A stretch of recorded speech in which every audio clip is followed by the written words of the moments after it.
Hi guys, welcome back to my channel DU Scholars.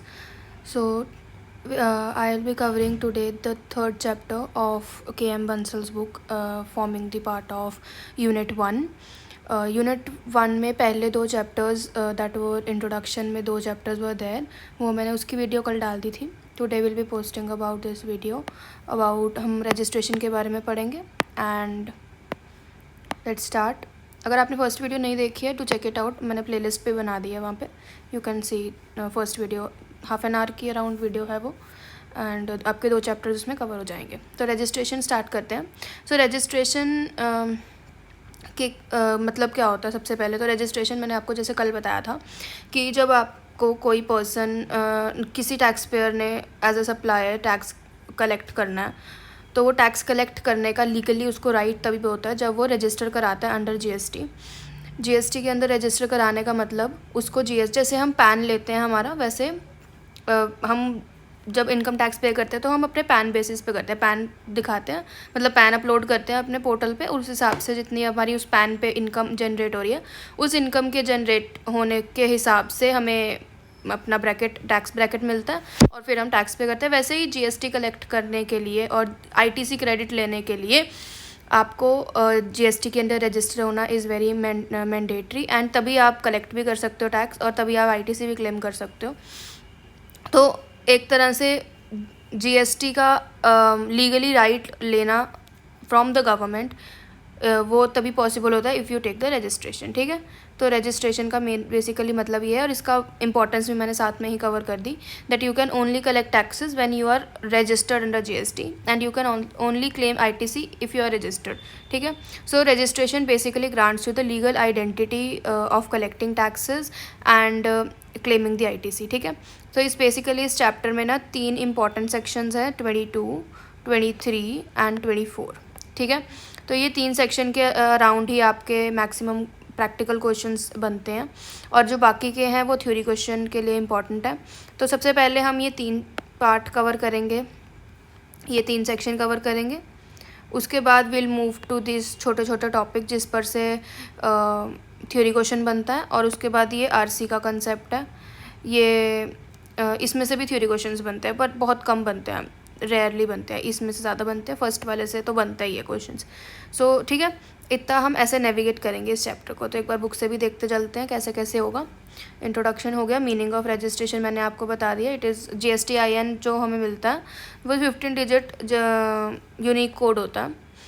इसमें ही I will tell you कि कैसे GSTIN पे चलते हैं. सो here is GSTIN. So GSTIN it is a 15 digit PAN based number, unique code होता है जो ऐसे डिवाइडेड होता है. फर्स्ट 2 डिजिट होते हैं वो स्टेट कोड के होते हैं. जैसे अगर दिल्ली का if you are taking registration number. Also जो GSTIN होता है वो स्टेट वाइज स्टेट स्पेसिफिक होता है. स्टेट स्पेसिफिक होता है मतलब अगर आपको 2 स्टेट में रन करना है अपना बिजनेस, या आपकी 2 प्लेस ऑफ बिजनेसेस है अलग अलग स्टेट में, तो आपको 2 रजिस्ट्रेशन नंबर्स लेने पड़ेंगे.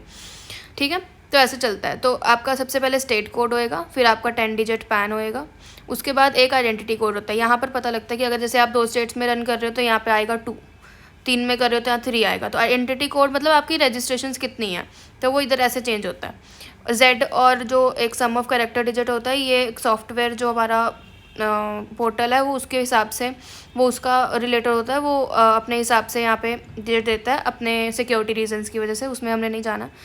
ये स्टैटिक होता है. ये आपका एंटिटी टू एंटिटी चेंज करता है part. So the person who get the registration number without pan, ये वाला पार्ट मैं अभी कवर करती हूँ, अभी थोड़ा आगे आएगा तब करूँगी. तो आपको GSTIN के बारे में आई थिंक इतनी नॉलेज अभी होना इज़ ओके. बाकी का लेट्स सी आगे कैसे बताया. यूनिक 15 डिजिट कोड होता है, आपको बता दिया. Basic requirement for twin purpose for identification of tax payer and to check the compliance mechanism. Compliance मतलब रिटर्न्स भी आप तभी कर सकते हो पे when you are registered under GST. Returns कब करोगे, जब आप टैक्स कलेक्ट करोगे. टैक्स कब और आईटीसी क्लेम करोगे. ये 2 चीज़ करोगे तभी आप कंप्लाइंस भी कर सकते हो, तभी आपकी आइडेंटिफिकेशन भी बनती है. ठीक है. So the registration legally recognises a person, यही लीगल आइडेंटिफिकेशन आ जाती है, as a supplier of goods and services. It authorise him to collect the taxes number 1 and pass on the credit to such, मतलब ITC claim करना. The registered person can claim the ITC paid by him and also utilize the same for payment of taxes due. Under ITC income indirect tax regime, without registration person can neither collect taxes nor claim any tax paid. ठीक है, ये आपको मैंने 2 importance बता दिया. Advantages में भी majorly यही पॉइंट्स कवर्ड हैं. लीगल रिकॉग्निशन मिल जाती है, authorisation of collection of taxes, benefits of ITC, seamless flow of funds and accounting for taxes. ठीक है, लीगल प्रोविजंस CGST एक्ट में ये है, SGST में ये आपको नोट नहीं करना, सिर्फ बताने के लिए बताया. Definition of a taxable person. Taxable person is a person who is registered और liable to be registered under section 22 और 24. या 22 और 24 क्यों है वो मैं आपको जब 22 और 24 पढ़ाऊँगी तब है. मैं अभी बता रही हूँ. सेक्शन 22 होता है जो हमारा ATO बेस्ड लिमिट है, थ्रेशोल्ड है, जिसके बेसिस पे रजिस्ट्रेशन के लिए टैक्स पेयर लाइबल होता है. और 24 is compulsory registration. Compulsory registration मतलब वो ATO बेस्ड नहीं होता, वो यूनिक कैटेगरीज हैं, केसेस हमें टैक्स अपने लॉ ने बताए हैं, वो उस हिसाब से चलता है कंपलसरी रजिस्ट्रेशन का. ठीक है. So importance of term under GST, the concept of taxable person is significant since the tax on supplies of G और S और both is to be paid by a taxable person. मतलब जो GST पे हो रहा है या GST जो कलेक्ट हो रहा है, जो टैक्स कलेक्ट हो रहा है, ये दोनों ही एक टैक्सेबल पर्सन ही कर सकता है. अनरजिस्टर्ड नहीं कर, मतलब पे तो कर सकता है, पे हम तो करते ही हैं, बट कलेक्ट जो होता है और जो गवर्नमेंट को पेमेंट होएगी, पे to government I would say, वो एक टैक्सेबल पर्सन ही कर सकता है, नॉन टैक्सेबल पर्सन नहीं कर सकता. इसलिए टैक्सेबल पर्सन की इतनी इंपॉर्टेंस है. Has 2 references. Registered person is a taxable person and even a unregistered person who is liable to be registered. Liable to be registered is हमारा जब हम लाइबल टू रजिस्टर इस कॉन्सेप्ट की, जैसे for example मैं आपको example के समझाती हूँ. फॉर एग्जांपल आज 3 मई है. 3 मई को एक पर्सन ने इंटरस्टेट सप्लाईज कर दी, मतलब 2 स्टेट्स में सप्लाई उसने कर दी, अपनी सेल कर दी. इंटरस्टेट सप्लाई आता है कंपलसरी में, मतलब जैसे ही आप इंटरस्टेट सप्लाई कोई भी करते हो you become liable to register. मतलब 2 स्टेट्स के अंदर मूवमेंट हुई, मतलब इसके लिए यू आर आप कर रहे हो तो आपको लाइबिलिटी आपके ऊपर आ गई कि आपको रजिस्ट्रेशन इज़ मैंडेटरी. ठीक है. तो आप यहाँ पर अगर आप 3 मई को हो गए हो लाइबल टू रजिस्ट्रेशन, लाइबल हो गए हो, बट इसके बाद गवर्नमेंट आपको 30 डेज़ का विंडो देती है कि आपको उसमें एप्लीकेशन करनी है कि मैं लाइबल हो चुका हूँ और मुझे रजिस्ट्रेशन ग्रांट कर दो. बट आपने अगर तो 30 डेज़ में कर दिया एप्लीकेशन, तो आपको 3 मई के हिसाब से आपका जो बनता है लाइबिलिटी और जो भी है वो आपको रेट्रोस्पेक्टिव रजिस्ट्रेशन मिल जाएगा और आप ITC और टैक्सेस अपने इन्वॉइसेस वगैरह सब कर सकते हो. ये डिटेल में अभी आगे भी आएगा, मैं आपको सिर्फ बता रही हूँ. और अगर आप 30 डेज़ के अंदर अंदर रजिस्ट्रेशन नहीं करते हो तो आपको जो 30 डेज़ तक का और 30 डेज़ क्या, जब आप लाइबल हुए 3 मई से लेकर के जब तक आपने रजिस्टर नहीं किया, जो फॉर एग्ज़ाम्पल आपने 30 डेज़ इससे बने कि आपका 3 अपना जून तक होना चाहिए था, बट आपने फॉर एग्ज़ाम्पल 8 जून को किया, तो जो ये सारे टाइम पीरियड का टैक्स होगा जो आपके लाइबिलिटी थी, तो आपको ये out of your pocket payment करनी पड़ेगी टैक्सेस टू द गवर्नमेंट, क्योंकि आप इसमें लाइबल बन रहे थे. तो इसका बहुत ज़्यादा इम्पैक्ट पड़ जाता है. तो लाइबल टू रजिस्टर्ड और एक्चुअली रजिस्टर्ड में. ठीक है. ये अभी मैं आपको फिर से समझाऊंगी, आगे इसका कॉन्सेप्ट आएगा 22 या 24 में ही आएगा. ठीक है. और a person not liable to be registered but has taken voluntary registration and got himself registered is also taxable person. ये वॉलंटरी रजिस्ट्रेशन में 25 में है. To supply or supply to attract GST should be made by a taxable person. However it may be made to a non taxable person but a supply within 2 non taxable person does not constitute a taxable supplies under GST. वही मैं कह रही थी कि payment, अगर for example आप एक shopkeeper पे जाते हो, जो शॉपकीपर है वो एक रजिस्टर्ड पर्सन होएगा. अगर वो मतलब एक थोड़ा बड़ा शॉपकीपर है, उसका ATO काफ़ी अच्छा है, आप उसके पास जा रहे हो, आप तो अनरजिस्टर्ड हो, है ना. तो ये अनरजिस्टर्ड वाला और एक रजिस्टर्ड है, तो ये वाला इज़ अ टैक्सेबल सप्लाई जो GST में कवर हो रही है. बट वहीं अगर ये शॉपकीपर भी अनरजिस्टर्ड है, छोटी मोटी किराने की दुकान पे आप थोड़ी बहुत छोटी दुकान पे जाके सामान ले रहे हो, चिप्स का पैकेट ले रहे हो, he is not who is not registered under GST. तो वो जो आप भी अनरजिस्टर्ड हो, सामने वाला भी अनरजिस्टर्ड है, तो ये this is not a taxable supply under the concept of GST, तो वो नॉन टैक्सेबल चला जाएगा। ठीक है, तो इसका मतलब ये हो गया। टाइप्स ऑफ रजिस्ट्रेशन 22 है, 24 है, 25 registration voluntary registration, deemed registration 26 में है, 25 सुओ मोटो है और टेम्प्रेरी रजिस्ट्रेशन है, CTP NRTP अंडर 27 है। ये सब हम कवर करेंगे, यही सारे सेक्शंस इस चैप्टर के पार्ट हैं। ठीक है, ये लो आ ही गया concept person liable for registration. ठीक है, so section 22 creates a liability of registration on the following basis. पहले तो थ्रेशोल्ड लिमिट के बेसिस पे करता है लाइबिलिटी क्रिएट, या इसका सेकेंड कहाँ गया,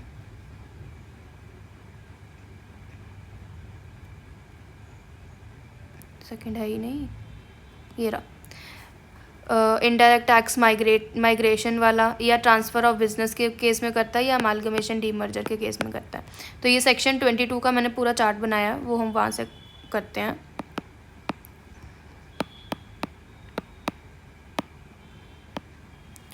उससे पहले एक ATU का कॉन्सेप्ट है, वो देख लो, जिसके ऊपर ही सारा ये सेक्शंस वो है। सो सेक्शन 22 पहले कहता है कि ATO के बेसिस, थ्रेशोल्ड ऑफ ATO के बेसिस पे हम रजिस्ट्रेशन के लिए लाइबल करते हैं किसी भी पर्सन को। सो ATO होता क्या, ATO में क्या क्या इंक्लूड होता है? ATO is aggregate turnover. Aggregate turnover मतलब total sales, turnover is sales, aggregate मतलब टोटल। तो aggregate turnover is total sales of the person who is जो टैक्स पेयर है, जिसके बारे में हम बात कर रहे हैं। ठीक है, तो ATO में क्या क्या इंक्लूड होता है? ऑल द टैक्सेबल सप्लाईज, जो अभी मैंने आपको बताया यहाँ पे टैक्सेबल सप्लाईज क्या होती हैं। एक रजिस्टर्ड अनरजिस्टर्ड पर्सन के अंदर कोई भी टैक्सेबल सप्लाई कर रहे हो, that is a taxable supply. Exempt और निलरेटेड और non taxable, exempt by notification. ये एग्जम्प्ट सप्लाईज मतलब अल्कोहलिक लिकर, मैंने आपको लास्ट वीडियो में बताया that it doesn't attract any kind of GST। और जो 5 पेट्रोलियम प्रोडक्ट्स हमने डिस्कस किए थे, क्रूड, अपना एविएशन टर्बाइन फ्यूल और डीजल, ये सब जो है 5 पेट्रोलियम प्रोडक्ट्स, वो भी ATO, अगर आप वो सप्लाई करो वो भी ATO, उसकी सेल भी ATO के अंदर कंसिडर होगी। और एक्सपोर्ट्स या इंटरस्टेट सप्लाई जो भी आप कर रहे हो, इन सब का टोटल, इन सबको जब आप प्लस करोगे जो वैल्यू आएगी, that comes out to be your ATO। So जब हम थ्रेशोल्ड चेक कर रहे हैं तो हम ATO को पैन बेसिस देखते हैं और सिर्फ करंट ईयर का चेक करते हैं। करंट ईयर का अगर आप चेक करोगे तब आप अपने उस बेसिस पर ही अपने रजिस्ट्रेशन उस साल ले सकते हो। ठीक है, उस बेसिस पे चेक करेंगे। और पैन बेसिस होगा मतलब अगर आप फॉर एग्ज़ाम्पल हरियाणा में रन कर रहे हो अपना बिजनेस, तो हरियाणा का ATO, ये नहीं आप कहोगे कि इसका हरियाणा का ATO इज़ 10 लाख और मेरा अगर पंजाब में बिज़नेस भी है, मतलब ब्रांच भी है, तो वहाँ पे भी 10 लाख है, तो मेरा तो मैं हरियाणा वाले GST से कर रहा हूँ तो मेरा 10 लाख ही consider. No, it is not like that. अगर आप हरियाणा में बैठ के हरियाणा का GST लेना चाहते हो तो आपका पूरा टर्नओवर देखेंगे, वो कहेंगे 20 लाख है। 10 लाख पंजाब वाला भी काउंट होगा, आप जहाँ मर्जी रजिस्ट्रेशन ले लो। तो ऐसे चलता है, तो पैन बेसिस चलता है क्योंकि इन दोनों में आपका पैन तो सेम ही होएगा, पैन तो डिफरेंट नहीं हो रहा अगर एज इंडिविजुअल आप रजिस्टर कर रहे हो। ठीक है, सो जब ATO आपका किसी थ्रेशोल्ड से, जो थ्रेशोल्ड हम अभी सेक्शन 22 में देखेंगे, उस थ्रेशोल्ड से इंक्रीज़ कर देता है, थ्रेशोल्ड को क्रॉस कर जाता है, तब आप लाइबल टू रजिस्टर हो जाते हो। और विद इन 30 डेज़ आपको एप्लीकेशन देनी होती है कि मैं लाइबल हो चुका हूँ, मुझे रजिस्ट्रेशन दी जाए, तो उसकी फिर फॉर्मेलिटीज़ होती है। ठीक है, अगर आप कर देते हो तो आपको एक रेट्रोस्पेक्टिव रजिस्ट्रेशन डेट मिल जाती है, और आप जो पहले वाले पीरियड जो आपने, मतलब मैंने आपको जो ये बताया कि इतना टाइम पीरियड जो आपका होगा, 1-1.5 महीने जितना भी, वहाँ वो सब पीरियड का आप ITC क्लेम करने के लिए बिल्कुल सही हो जाते हो, ITC क्लेम कर सकते हो। और आप अपने टैक्स इनवॉइसेस को भी री इशू करके उन पर GST भी कलेक्ट कर सकते हो। तो ये ऐसे इसका बहुत बेनिफिट मिलता है। ठीक है, तो अब सेक्शन 22 स्टार्ट करते हैं। सो सेक्शन 22 इज़ बेसिकली कि आप लाइबिलिटी थ्रेशोल्ड ऑफ ATO क्या है for becoming liable for registration. So इसमें 3 केसेस होते हैं। पहले हम बात करेंगे गुड्स की, फिर विल स्टडी अबाउट सर्विसेज, और फिर उसके बाद will study about goods plus services. Goods plus services मतलब गुड्स भी दे रहे हैं एंड सर्विसेज भी दे रहे हैं। Goods is only, for example मैं शूज़ का एग्जांपल लेकर चलती हूँ। Shoes is only goods. Services में if you are teaching is service, goods plus services मतलब शूज़ वाला बिजनेस, और आपने साथ में एक कॉबलर भी रखा है तो आप रिपेयरिंग की सर्विस भी साथ में दे रहे हो, तो ऐसे चलेगा। तो आपको आई थिंक एग्जांपल से समझ रहेगा कि कैसे हम बात करें। अब सिर्फ हम अगर मैं गुड्स बोलूँ तो आप शूज़ समझना, सर्विस बोलूँ तो टीचिंग समझना, या रिपेयर ले लो, यहाँ पे सिर्फ रिपेयरिंग की सर्विस ले लो, तो एक ही उसमें कॉन्टेक्स्ट में बात रहेगी।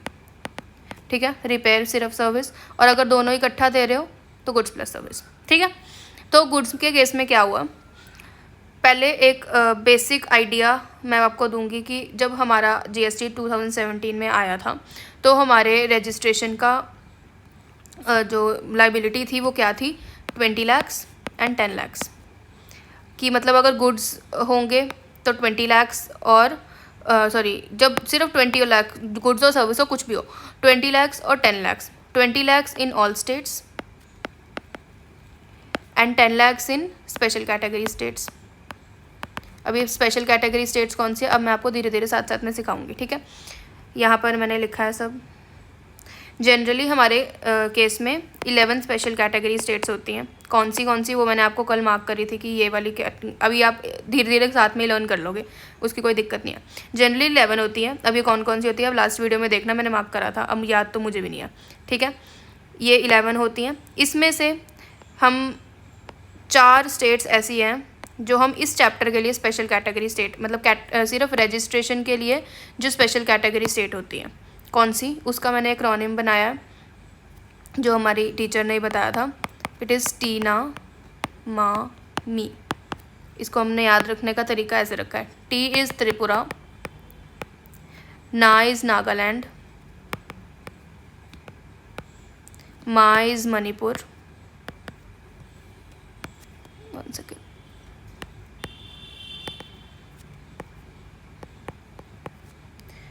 And me is Mizoram. तो ये जो 4 स्टेट्स हैं इनका थ्रेशोल्ड इज़ 10 लाख, बाकी सबका was 12 lakh.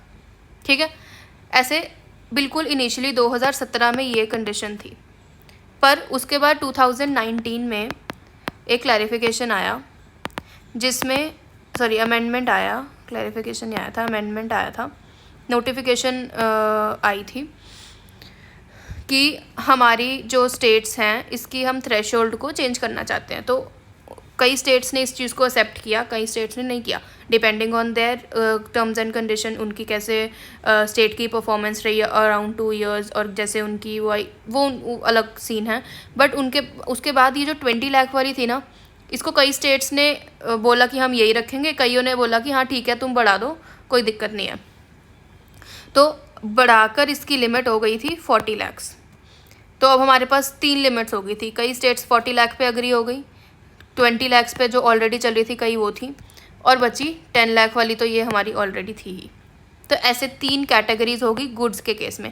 Services and goods plus services के केस में कोई चेंज नहीं हुआ, ये 20 lakhs एंड 10 lakhs पर ही है। ठीक है, तो थ्रेशोल्ड को याद रखने का तरीका, आपको ये स्टोरी याद रखनी है जो कि असली है, मैं अपने मन से नहीं बना रही। ये ऑलरेडी अमेंडमेंट आई थी, नोटिफिकेशन रिलीज़ हुई थी फ्रॉम द गवर्नमेंट, और सारा सीन इसका हिस्ट्री ये है, ताकि आपको इससे ना आपको याद रहेगा कि हाँ कैसे लिमिट्स जो बेसिक थी और लिमिट्स जब इंक्रीज़ हुई तो क्या क्या। अब ये कौन सी स्टेट थी जो 40 lakhs में आ गई, कौन सी स्टेट 20 में आ गई, कौन सी 10 में आई, इन केस ऑफ गुड्स, ये हम इसमें देखते हैं। तो सबसे पहले तो 10 लाख वाली मैंने आपको बता दी, टीना मामी, ये हमारी 4 स्टेट है। 20 lakhs में ये 6 states I. AP is must, AP मतलब Arunachal, P is Puducherry, M is Meghalaya, U is Uttarakhand, S is Sikkim, T is Telangana. ये AP इज़ मस्ट वाली 20 lakhs पे ही रही कि हमको नहीं चेंज करना है। अब आप इसको ऐसे भी याद रख सकते हो कि ये सब छोटी छोटी स्टेट्स है, तो इसमें इतना ज़्यादा बिजनेस नहीं होता। सिर्फ याद करने के लिए मैं आपको तरीका बता रही हूँ, बाकी आपको अगर हो जाए ऐसे ही याद तो बहुत बढ़िया बात है।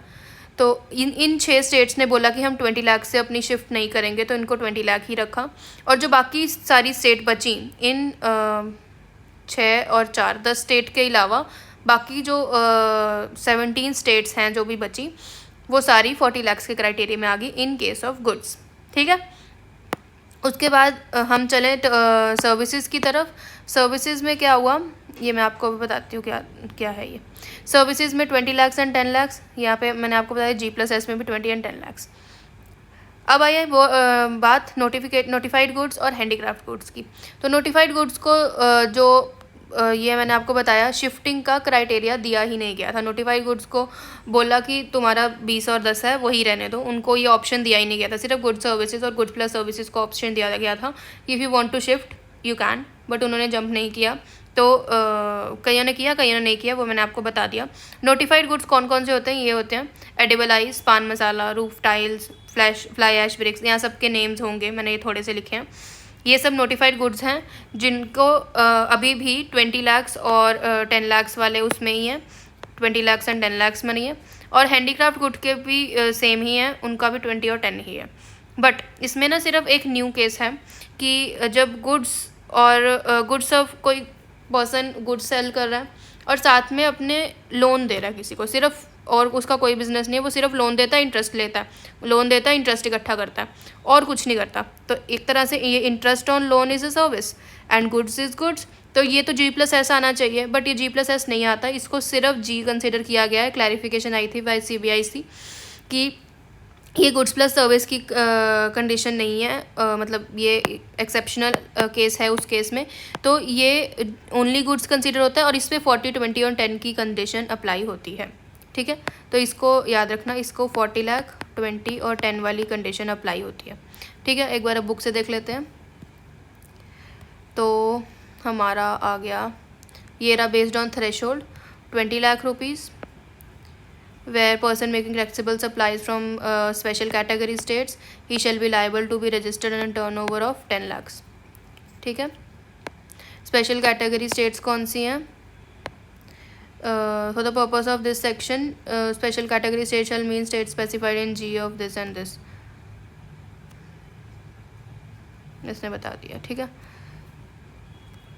ये सारी स्टेट्स हैं, Jammu and Kashmir, states of Arunachal, Assam, HP, Meghalaya, Sikkim, Uttarakhand, ये सारी है।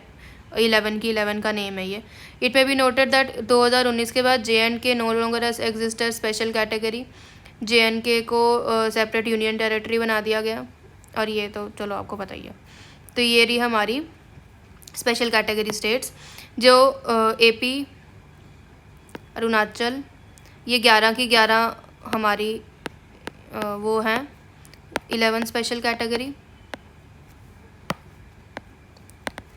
फॉर सेक्शन 22 टीना मामी, दिस इज टीना मामी।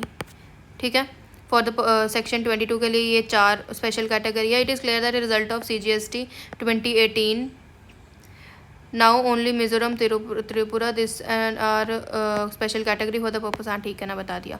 उसके बाद जम्मू एंड कश्मीर की क्लैरिफिकेशन है। उसके बाद अरुणाचल प्रदेश की 20 लाख वाली है, आपको बता दिया। Threshold for remaining is 10 lakh only, बता दिया, सेम ही चीज़ बार बार बोली है। उसके बाद यूनियन टेरिटरीज़ की 20 लाख है। 40 lakhs in some cases is not required, engage in 4 exceptions where to take the registration, threshold limit, branch of special category। ये मैं बता देती हूँ आपको क्या बोल रहे हैं, ये इसका ही ये एग्जांपल है। सो अगर तो हमारा हो रहा है 2 स्टेट्स के बीच में, फॉर एग्जांपल हरियाणा और पंजाब के बीच में जो सेल और परचेज़ का वो हो रहा है काम, कोई दिक्कत नहीं है। दोनों के 40 लाख वाली क्राइटेरिया है, नॉर्मल स्टेट्स हैं, कोई दिक्कत नहीं है। पर अगर हुआ एक स्टेट हमारी ये स्पेशल कैटेगरी वाली, ये 10 लाख वाली नागालैंड, दूसरी आ गई हमारी हरियाणा जो कि एक नॉर्मल स्टेट है, तो इसमें थ्रेशोल्ड कैसे, मतलब जो पर्सन है, एक पर्सन है, उसका एक ब्रांच उसकी हरियाणा में है, एक ब्रांच उसकी नागालैंड में है। ठीक है, तो वो गुड सप्लाई करता है नॉर्मल, तो उसकी थ्रेशोल्ड कौन सी होएगी? नागालैंड वाली होएगी, 10 लाख होएगी। क्यों? क्योंकि अगर स्पेशल कैटेगरी स्टेट्स है और वो सिर्फ गुड सप्लाई कर रहा है, यहाँ पे पॉइंट इज गुड सप्लाई होना चाहिए, सिर्फ और सिर्फ गुड सप्लाई होना चाहिए। In that case criteria of reduced ATO is applied. ये क्लैरिफिकेशन दिया था CBIC ने कि रिड्यूस्ड ATO अप्लाई होगा if the transfer is between 1 special category state and 1 normal state, ठीक है। पर इसी केस में अगर सिर्फ गुड्स की बजाय हमारे नॉन टैक्सेबल या एग्जाम्प्ट गुड्स आ जाते हैं, फॉर एग्जांपल लिकर आ जाता है या 5 पेट्रोलियम प्रोडक्ट से कुछ भी आ जाता है, तो क्या होगा, तो नॉर्मल वाली की ही अप्लाई होगी थ्रेशोल्ड, दैट इज़ 40 लाख। क्यों, उसमें रिड्यूस्ड एटीओ का कंसेप्ट नहीं आएगा, क्योंकि वो वहाँ पे चेक करना चाहते हैं, मतलब सीबीआईसी ने यहाँ पे क्लैरिफिकेशन देके बताया था कि बिकॉज यार देखो स्पेशल कैटेगरी है ना, उस पर कई बार ना उनको काफ़ी बेनिफिट्स भी मिलते हैं इन केस ऑफ सीबीआईसी, मतलब अपना जीएसटी और ऑल। तो वो अगर liquor and non taxable goods का सप्लाई करते हैं ऐसे, तो फिर बहुत ज़्यादा उनकी सप्लाई बढ़ जाएगी, उसका तो कोई ट्रैक रिकॉर्ड ही नहीं रहेगा, है ना। तो इसलिए उन्होंने इस चीज़ को, इसमें रिड्यूस्ड एटीओ का कॉन्सेप्ट नहीं अप्लाई किया। सिंपल अगर आप सिर्फ गुड्स अप्लाई कर रहे हो, सर्विसेज की बात नहीं हो रही है, I am again saying services की बात नहीं हो रही है, सिर्फ गुड्स या फिर नोटिफाइड गुड्स की बात हो रही है। तो उस चीज़ का ये एग्जांपल, आपको एग्जांपल से ये समझ यही चीज़ मैंने यहाँ पे एक्सप्लेन करने की कोशिश करी है, ठीक है। उसके बाद हमारा 40 लाख वाला हो गया, यही 2019 वाली उन्होंने नोटिफिकेशन के बारे में बताया, that exclusive supply of goods whose ATO in the financial year does not exceed 40 lakh. Exceptions बता दिए हैं, कंपलसरी रजिस्ट्रेशन 24 वाला है, मेकिंग सप्लाई ऑफ, ये रहे हमारे नोटिफाइड गुड्स जो मैं आपको भी बता रही थी, ये नोटिफाइड गुड्स की लिस्ट है। Ice cream, edible ice, pan masala, all goods of tobacco, manufacture of tobacco substitute, fly ash bricks, aggregates, bricks of fossil mills, siliceous earth, building blocks, roofing tiles, और person making intra-state supply between AP, Manipur, यही AP is must वाली state है ये। Interstate supply to nevertheless liable to or compulsory registration and thus covered in the exception of above.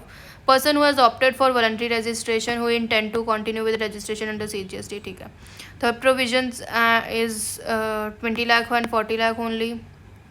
Special category state आपको बता दी, AP is must बता दिया, वही चीज़ को इन्होंने बार बार लिखा है, और बाकी बची हुई स्टेट्स एग्जाम्पल है, एक बार सॉल्व कर लेना, ये अब करा दूँ।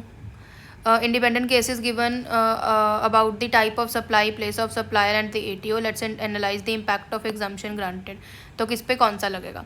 Mr. A is of Assam, exclusively supply of toys supply कर रहा है और 25 लाख का टर्नओवर है, तो इसकी सीधा 40 लाख की लग जाएगी जो थ्रेशोल्ड है, और मतलब 40 से कम है तो इसको रजिस्ट्रेशन लेने की ज़रूरत नहीं है, क्योंकि ये सिर्फ गुड्स की बात हो रही है। पान मसाला मतलब नोटिफाइड गुड्स की बात हो रही है, 21 लाख की सप्लाई कर रहा है, तो 40 लाख का इसका ऊपर नहीं लगेगा, तो रजिस्ट्रेशन ले लो, क्योंकि 20 लाख क्रॉस कर रहा है, नोटिफाइड गुड्स है ये। उसके बाद supply of taxable services, S की सप्लाई हो रही है तो 20 लाख का क्राइटेरिया लग जाएगा, 23 लाख का टर्नओवर है तो रजिस्ट्रेशन ले लो। Taxable goods and services, goods plus services दोनों में 20 लाख का क्राइटेरिया होता है, 20 लाख 22 लाख का ATO है तो रजिस्ट्रेशन ले लो, ऐसे सॉल्व करना। उसके बाद B ऑफ दिल्ली का बंदा है, सिर्फ सप्लाई ऑफ शूज़ कर रहा है, मतलब गुड्स 40 लाख का क्राइटेरिया है और 25 लाख अगर आपका ATO है तो आपको रजिस्ट्रेशन लेने की नीड नहीं है, लाइबल नहीं हो, वॉलंटरी लेनी है ले लो। आइसक्रीम नोटिफाइड गुड्स है, 20 लाख का क्राइटेरिया भी आपका साथ है तो इसमें भी क्रॉस नहीं हुआ है तो रजिस्ट्रेशन लेने की नीड नहीं है। Exclusive supply of taxable services, 20 lakh का क्राइटेरिया है, 19 लाख टर्नओवर है, नहीं लेनी। इफ़ गुड्स प्लस सर्विसेज है, 20 लाख का क्राइटेरिया, 21 लाख ATO है, रजिस्ट्रेशन ले लो। बहुत सिंपल है, आपको बस यही देखना है और कुछ नहीं करना। इसमें भी ऐसा ही है। 3.8 आप खुद कर लेना, मुझे कमेंट सेक्शन में बता देना अगर कोई दिक्कत है। ATO का कंसेप्ट है, मैंने आपको बता दिया, और इसमें supplies on behalf of the ATO shall include all the supplies made by taxable person on his own account or made on the behalf of his principal। मतलब एजेंट भी अगर कोई टैक्सेबल पर्सन के बिहाफ पर supply कर रहा है वो भी ATO का पार्ट बनता है। नॉट इंक्लूडेड जॉब वर्कर को कोई काम दिया, मतलब जैसे फॉर एग्जांपल रिपेयर के लिए या सर्विसिंग के लिए जब हम अपनी कोई एसेट को छोड़ते हैं या मशीन को छोड़ते हैं तो जॉब वर्क करवाते हैं उसके ऊपर, तो उसके जो सप्लाई है वो हमारा ATO में मतलब काउंट नहीं होता।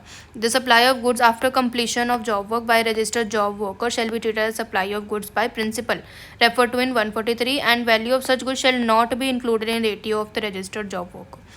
जॉब वर्कर के एटीओ में नहीं होगा। Turnover of all branches with same PAN, वही मैंने आपको बता दिया, पैन बेसिस होता है। अगर कहीं पे भी रजिस्ट्रेशन ले लो तो बाकी सब ब्रांचेस की अलग अलग स्टेट्स का सबका total is your ATO same pan basis पे। उसके बाद exempt supply forms the part मैंने आपको बता दिया। जो अपना एग्जाम सप्लाई मतलब वही लिकर और 5 पेट्रोलियम प्रोडक्ट्स। एक्सपोर्टेड गुड्स इसमें काउंट होएंगे। Inward supplies GST included in competition बता दिया, इसमें भी यही है। अब आ गया कंपल्सरी रजिस्ट्रेशन। 23 नहीं आया ना, अभी 24 है ये। पहले 24 कर लेता है, कोई बात नहीं, छोटा सा ही है। 24 पहले कर लोगे तो 23 ईजी हो जाएगा। 24 is compulsory registration. Compulsory registration मतलब कौन सी ऐसी केसेस हैं जो जब आपका एटीओ, जैसे हम यहाँ देख रहे थे, जो हमारा एटीओ क्रॉस नहीं हो रहा था तो हम रजिस्ट्रेशन के लिए मना कर रहे थे। जैसे यहाँ पर अगर हमारा ये ले लो, सिंपल गुड्स के केस में अगर आपका 25 लाख टर्नओवर है और 40 लाख की लिमिट है तो आप बोल रहे थे कि रजिस्ट्रेशन लेने की नीड नहीं है ना। पर ऐसे कौन से केसेस हैं जब आपका ये 25 हो, चाहे 5 हो, चाहे 1 हो, चाहे 2 हो, तो आपके ऊपर ये थ्रेशोल्ड लिमिट लगती ही नहीं है। जितना मर्जी एटीओ हो, चाहे थोड़ा सा ही हो, चाहे बहुत ज़्यादा हो, तो आपको रजिस्ट्रेशन लेना ही पड़ेगा। वो कौन से केसेस है कंपल्सरी रजिस्ट्रेशन, वो जो मतलब एक तरह से एटीओ पे डिपेंडेंट नहीं है। सबसे पहले अगर आप कोई भी इंटरस्टेट सप्लाई कर रहे हो, मैंने आपको ऊपर एग्जांपल दिया है एक इंटरस्टेट सप्लाई का, हरियाणा और पंजाब वाला। अगर आप कोई भी इंटरस्टेट सप्लाई कर रहे हो तो आपको कंपल्सरी रजिस्ट्रेशन लेना ही पड़ेगा। आपका उस टाइम एटीओ नहीं देखा जाएगा।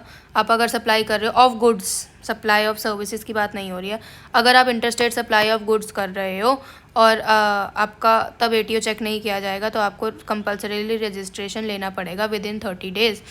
ठीक है। उसके बाद इन ये वाले जो हमारा रूल है, इसका एक्सेप्शन है कि आप सर्विसेज कर रहे हो तो कोई दिक्कत नहीं है। सर्विसेज के ऊपर 20 लाख वाला मतलब सेक्शन 22 ही अप्लाई होता है। अगर क्योंकि यार देखो सर्विसेज इंटेंजिबल है ना, इंटेंजिबल है तो आप एक जगह बैठ के 10 जगह आप बाहर भी दे सकते हो, एक्सपोर्ट भी कर सकते हो। कितना ही यू कैन सी कि आपका कहाँ पर जा रहा है सर्विस। तो we can't track everything of service because intangible होता है। तो इसलिए ये वाला इसमें एक्सेप्शन आ जाता है सप्लाई ऑफ सर्विसेज। और नोटिफाइड और हैंडीक्राफ्ट गुड्स का भी एक्सेप्शन आता है, प्रोवाइडेड जब आप हैंडीक्राफ्ट एंड नोटिफाइड गुड्स की बात नहीं हो रही, हैंडीक्राफ्ट नोटिफाइड गुड्स हो रहे हैं। मतलब हैंडीक्राफ्ट गुड जो नोटिफाइड है, अब ये कौन से हैं ये आपको लर्न करने की ज़रूरत नहीं है, ये आपको वहाँ पर मेंशन होएगा क्वेश्चन में कि ये हैंडीक्राफ्ट है, नोटिफाइड बाय गवर्नमेंट नोटिफिकेशन ऐसे है, तो वो आपको ब्रैकेट में या क्वेश्चन में मेंशन होगा। इसमें सिर्फ एक कंडीशन है, जो अगर आपने इससे कंपल्सरी रजिस्ट्रेशन से बचना है in when you are supplying only handicraft notified goods, तो आपको पैन देना पड़ेगा एक तो अपना, और ई वे बिल इशू करना पड़ेगा। ये भी ई वे बिल क्या होता है, when you are sending the consignment ना, तो ट्रांसपोर्टर को you issue a e way bill, जो आगे जाके जो रेसिपिएंट है वो उस पर मतलब एक तरह से स्टैम्प करता है कि हाँ आई हैव रिसीव दैट। यहाँ से सप्लायर भेजता है, ट्रांसपोर्टर उसको लेके जाता है अपने गुड्स के साथ, और मतलब एक तरह से प्रूफ होता है कि मैंने ट्रांसपोर्ट किया है। तो एक तरह से ये कंसाइनमेंट का प्रूफ होता है कि कंसाइनमेंट हुई है, यहाँ से इस पर्सन ने यहाँ इस पॉइंट से भेजा था और वहाँ जाके उसने एक्सेप्ट कर लिया, तो ये इसका बिल होता है। तो ये 2 चीज़ होनी चाहिए हैंडीक्राफ्ट नोटिफाइड गुड्स के केस में। If you are doing interstate supply of handicraft notified good और you don't want to compulsory get registered, तो ये 2 चीज़ कर लेना, ठीक है। उसके बाद सेकंड केस जब आपको कंपल्सरी रजिस्ट्रेशन करनी होती है, that is of CTP। CTP is casual taxable person. Casual taxable person कौन होता है, कोई भी ऐसा पर्सन जो एक स्टेट में रजिस्टर्ड है बट उसने दूसरी स्टेट में जाना है फॉर सम बिजनेस वर्क और कोई भी चीज़ करने के लिए, जिसके लिए रजिस्ट्रेशन इज़ कंपल्सरी। मतलब अगर आपने वहाँ पर से मतलब अगर आप देखो, मैं आपको एग्जांपल देके बताती हूँ, यहाँ पर देख लेते हैं।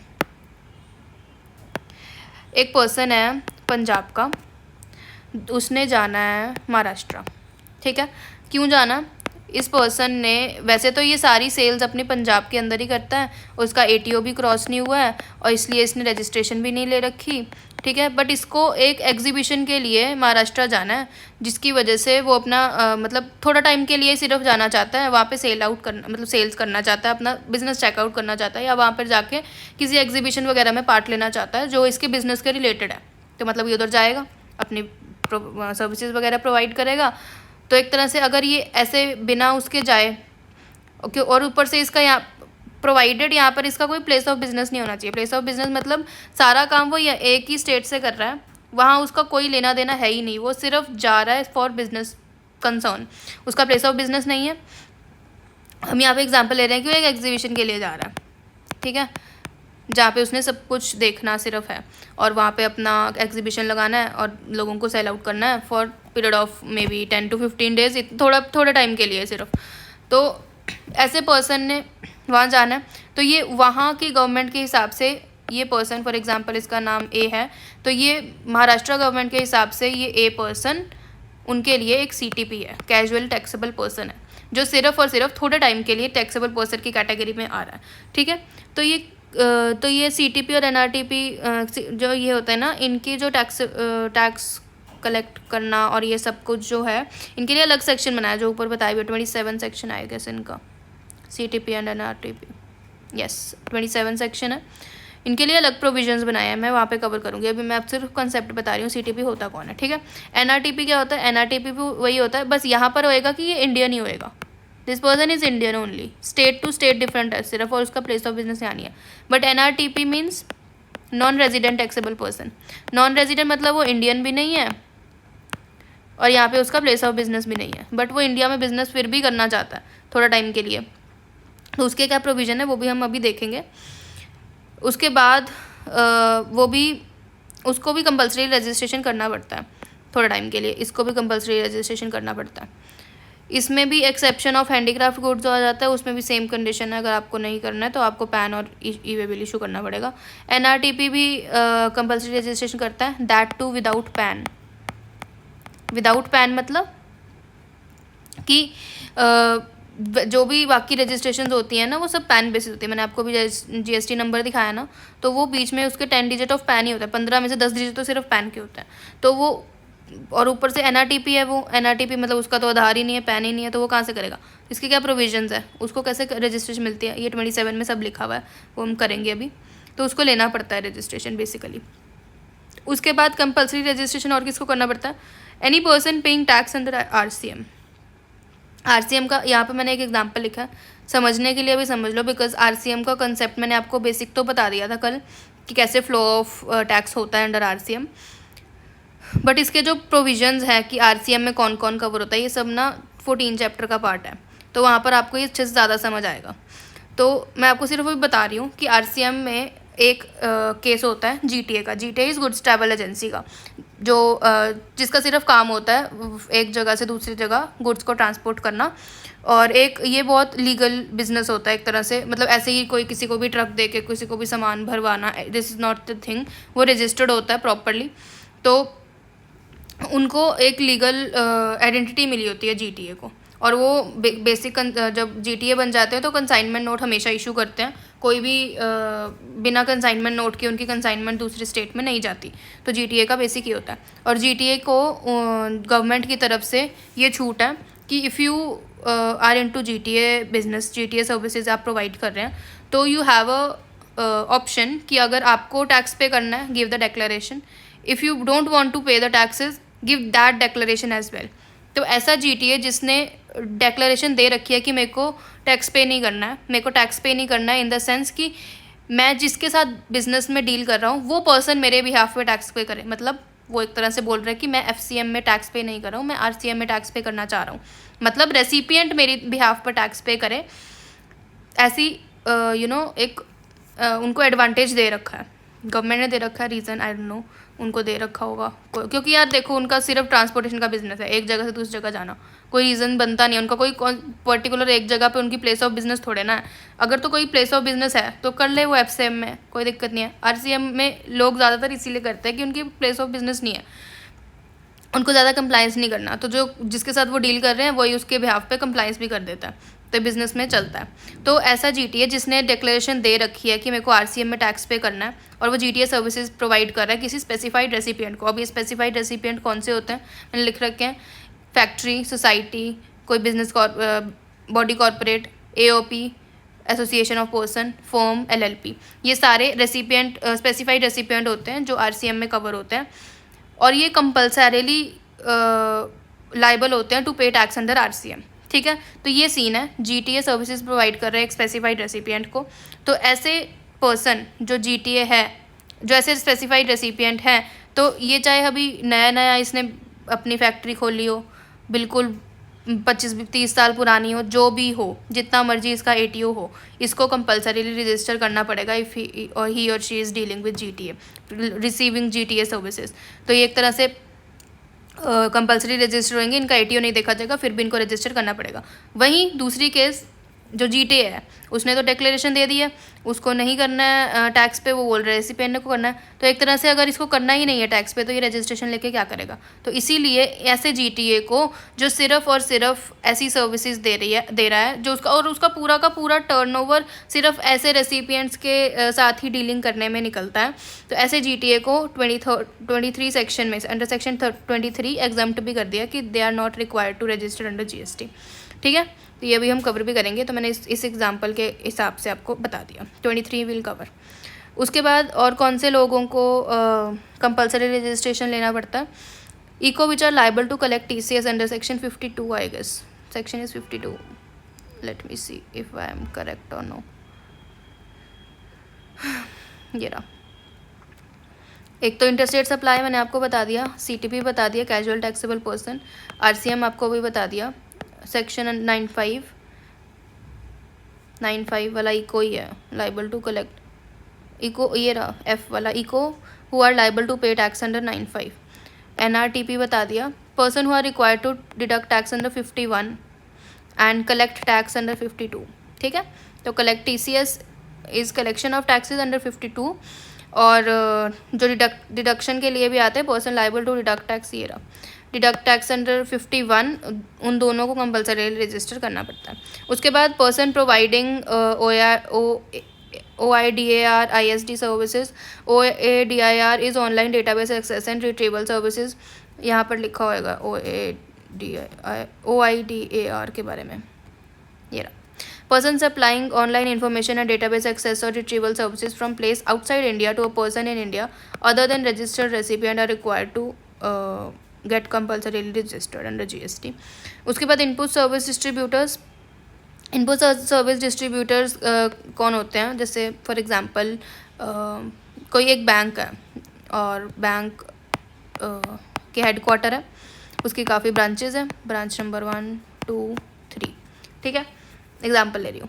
तो ये ब्रांच है ना, एक अपना सेंट्रली इनका सिस्टम सेटअप होता है, इसको कुछ तो बोलते हैं समथिंग सेंट्रली समथिंग कुछ तो होता है, centrally access system, I don't know exact याद नहीं आ रहा, बट इनका एक सेंट्रल सिस्टम होता है जिसके जो ये एक as a headquarter service receive करते हैं और आगे वो अपनी ब्रांचेस को प्रोवाइड करते हैं या उनको एक्सेस देते हैं उस चीज़ का। एक सॉफ्टवेयर होता है सेंट्रल जो जो सारे ब्रांचेस को एक तरह से कनेक्ट करता है, ठीक है। तो ये जो सॉफ्टवेयर जब इन्होंने ख़रीदा होएगा तो इन्होंने GST पे किया होएगा, है ना, जिससे भी ख़रीदा होएगा तो इन्होंने GST पे किया होएगा। अब इनको, और ये है इनका कोई आउटपुट तो है नहीं, ये तो आउटपुट हेडक्वार्टर थोड़े ना आउटपुट देता है, ये तो ब्रांचेस देती है हमें सर्विसेज, जो भी देती है वो बैंक की ब्रांचेस देती हैं अलग अलग जगह, है ना। तो फिर इस केस में जो इनको ITC मिलना चाहिए, जबकि ये बिज़नेस कर रहे हैं, बट ये ITC नहीं ले सकते क्योंकि इनकी आउटपुट सप्लाई नहीं है, आउटपुट सप्लाई तो इनकी ब्रांचेस को है। और ये तो इस केस में जो ITC बच रहा है इनका, वो गवर्नमेंट ने बोला है कि ये तुम अपना ITC तुम्हारे जो आगे फर्दर बैंक्स जो ब्रांचेस हैं उनको ट्रांसफ़र कर सकते हो, मतलब अपनी सर्विसेज को डिस्ट्रीब्यूट कर सकते हो इन दिस ब्रांचेस, जैसे जैसे उनकी सर्विसेज जा रही है अपना ITC उनको दे सकते हो ताकि वो बेनिफिट ले सकें। तो that's called input service distributor. तो ऐसे सर्विस डिस्ट्रीब्यूटर को भी कंपलसरी रजिस्ट्रेशन लेना पड़ता है। उसके बाद person notified by government and agent who sells taxable goods are supply on the behalf of principal. अब जैसे एक पर्सन है, एक टैक्सेबल पर्सन है, उसने उसकी टैक्सेबल गुड्स एंड सर्विसेज हैं, उसके अंडर GST कवर होता है। टैक्सेबल पर्सन है मतलब ये रजिस्टर्ड है, ठीक है। तो इसने ऐसा एक एजेंट अपना एजेंट अकाउंट कर रखा है जो ये गुड्स एंड सर्विसेज को सेल आउट करता है टू द कस्टमर्स और रिटेलर्स जो भी है। तो ऐसा एजेंट है जो जो जिसका प्रिंसिपल एक टैक्सेबल पर्सन है और वो सप्लाई भी एक जो सर्विस दे रहा है वो भी एक टैक्सेबल गुड्स और सर्विस को दे रहा है। तो ऐसे एजेंट को भी कंपल्सरीली रजिस्ट्रेशन लेना पड़ता है, क्योंकि इसका सब ऑन पेपर होना चाहिए रिकॉर्ड, क्योंकि ये सब काम एक रजिस्टर्ड पर्सन के बिहाफ पर कर रहा है। तो एक तरह से ये देखा जाता है कि ये पर्सन चाहे अपॉइंट इसने किया है, एक तरह से ये काम इसी का है और ये ही जाके कर रहा है। अगर ये जाके करता है इंस्टेड ऑफ दिस, तभी तो वो रजिस्ट्रेशन वाला पार्ट आता ना। तो इसलिए ये इस ऐसे एजेंट को भी रजिस्ट्रेशन लेना इस कंपलसरी। उसके बाद एक न्यू FA फाइनेंस एक्ट 2023 में अमेंडमेंट आई है कि ऑनलाइन मनी गेमिंग प्लेटफॉर्म्स के जो सप्लायर्स होते हैं, जो आउटसाइड इंडिया ये सर्विसेज आउटसाइड इंडिया से ये सर्विसेज इंडिया के रेसिपिएंट्स को दी जा रही होती है, रिसीव कर रहे होते हैं वो, ऐसे सप्लायर्स को भी अंडर सेक्शन 24 अपना कंपल्सरी रजिस्ट्रेशन लेना पड़ता है।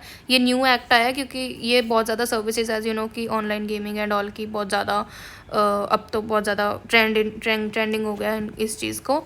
तो इसलिए गवर्नमेंट ने इसके रिलेटेड लॉ बनाया कि ऐसे लोगों को भी रजिस्ट्रेशन इज़ मस्ट, ताकि इसके ऊपर भी एक चेक रह सके।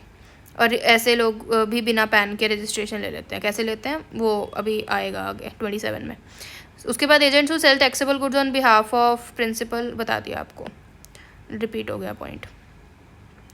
उसके बाद वी हैव वॉलंटरी रजिस्ट्रेशन 25, नहीं 23 भी तो रहता है, अभी 23 कर लेते हैं, फिर 25 पे जाते हैं। 23 छोटा सा ही है। 23 मतलब एग्जम्पशन फ्रॉम रजिस्ट्रेशन। एग्जम्पशन मतलब कौन से ऐसे लोग हैं जिनको रजिस्ट्रेशन लेने की ज़रूरत नहीं है। पहले तो जो सिर्फ और सिर्फ non taxable goods and services supply करें या exam goods and services supply करें, मतलब सिर्फ लिकर का ही तुम्हारी शॉप है ना, तो तुम्हें टैक्स तो देना नहीं है, ना तुम्हें टैक्स कहीं से तुम्हें मिला होएगा, तो तुम्हारा ना ITC है ना तुम्हारी लाइबिलिटी है, तो तुम्हें रजिस्ट्रेशन लेने की ज़रूरत ही नहीं है। नंबर 2 आते हैं एग्रीकल्चर पर्सन। इंडिविजुअल और HUF जो एग्रीकल्चर कर रहे होते हैं और जो कल्टीवेशन पार्ट है वो या तो खुद कर रहे हैं या उनके फैमिली मेम्बर्स कर रहे हैं या उन्होंने लेबर रखी है, वैसे लोगों को रजिस्ट्रेशन लेने की ज़रूरत नहीं है। बट सिर्फ इंडिविजुअल और HUF, अगर कोई LLP है, फर्म है, कोई कंपनी है, अगर वो कंपनी कोई भी ऐसे लोग फर्म, कंपनी, LLP एग्रीकल्चर में के बिज़नेस में इन्वॉल्व हैं, तो उनके ऊपर सेक्शन 22 यूनिवर्सली एप्लीकेबल होगा और उनके लिए एग्जम्पशन नहीं है। एग्जम्पशन सिर्फ इंडिविजुअल और HUF के लिए है। उसके बाद notified person by CG। Notified person by CG वही आएंगे जो हमने अभी यहाँ पर डिस्कस करें कि जैसे ये GTA हो गया कि जिनके रेसिपिएंट जो RCM वगैरह में कवर हो रहे हैं, या हमने यहाँ पे जो एक्सेप्शंस लिखे हैं वो सारा का सारा पार्ट 23 में कवर होता है। इसलिए मैं बोल रही थी कि अगर आपको ये समझ आ जाएगा तो 23 will be easy. So person who are not covered under section 24 but they are covered under 22 they got exempt from getting registration. वो सिर्फ ATO के ऊपर बैठते हैं फिर सिर्फ, ठीक है। सो हमारा 1 portion of this is covered और GSTIN भी मैंने आपको बता दिया। इफेक्टिव डेट ऑफ रजिस्ट्रेशन देख लेते हैं। Effective date of registration is मतलब आप लाइबल कब हो रहे हो रजिस्ट्रेशन के लिए, या आपकी लाइबिलिटी कब बन रही है, आप थ्रेशोल्ड को क्रॉस कर रहे हो या आप इंटरस्टेट सप्लाई कर रहे हो। वैसे एक तरह से मैंने भी आपको ये भी बता ही दिया है, आपको रीड करके बता देती हूँ जस्ट कि लाइबल आप कब हो रहे हो, जब आपका ATO थ्रेशोल्ड से क्रॉस हो रहा है तो आपको एप्लीकेशन देनी विदिन 30 डेज। अगर तो आप दे देते हो application, you get the retrospective registration. इसका एडवांटेज क्या है कि you can issue the revise tax invoice और टैक्स आप कलेक्ट भी कर सकते हो उन टैक्स इनवॉइसेस पे और ITC भी क्लेम कर सकते हो। बट अगर आप एप्लीकेशन नहीं देते और आप 30 डेज़ के बाद मतलब रजिस्टर करते हैं, एप्लीकेशन देते हो रजिस्ट्रेशन की, तो आपको रेट्रोस्पेक्टिव रजिस्ट्रेशन नहीं मिलती। तो आप मतलब मैंने आपको यहाँ बताया ना कि अगर आप नहीं करते हो तो जब से आप रजिस्ट्रेशन के लिए लाइबल हुए और जब तक आपने जितना लेट किया वहाँ तक की डेट का जो टैक्स बनता है आपकी, क्योंकि वो लाइबिलिटी बन चुकी है, आप वो सारा टैक्स आप अपने पॉकेट से दोगे। डेट ऑफ बिकमिंग लाइबल से लेके date of receipt of RC तक आपको टैक्स है वो आपको अपनी पॉकेट से देना पड़ेगा। उसके बाद आ गया registration for CTP and NRTP under section 27 आएगा यहाँ पे। That are not available for composition हम आगे करेंगे। Apply for registration 5 days in advance. जो सीटीपी और एनआरटीपी होते हैं उनको रजिस्ट्रेशन एडवांस रजिस्ट्रेशन लेनी पड़ती है जब वो दूसरे स्टेट या फिर दूसरे कंट्री में आके इंडिया में आके अगर आप बिज़नेस कर रहे हो तो आपको 5 days इन एडवांस अप्लाई करना पड़ता है रजिस्ट्रेशन के लिए। 30 days का क्राइटेरिया नहीं है, बिकॉज कई लोग आते ही 30 days के लिए तो कोई लॉजिक नहीं बनता। तो 5 days का उन्होंने दे दिया। और ये जो 5 days के बाद जब अप्लाई करेंगे, कैसे अप्लाई करेंगे, एक तो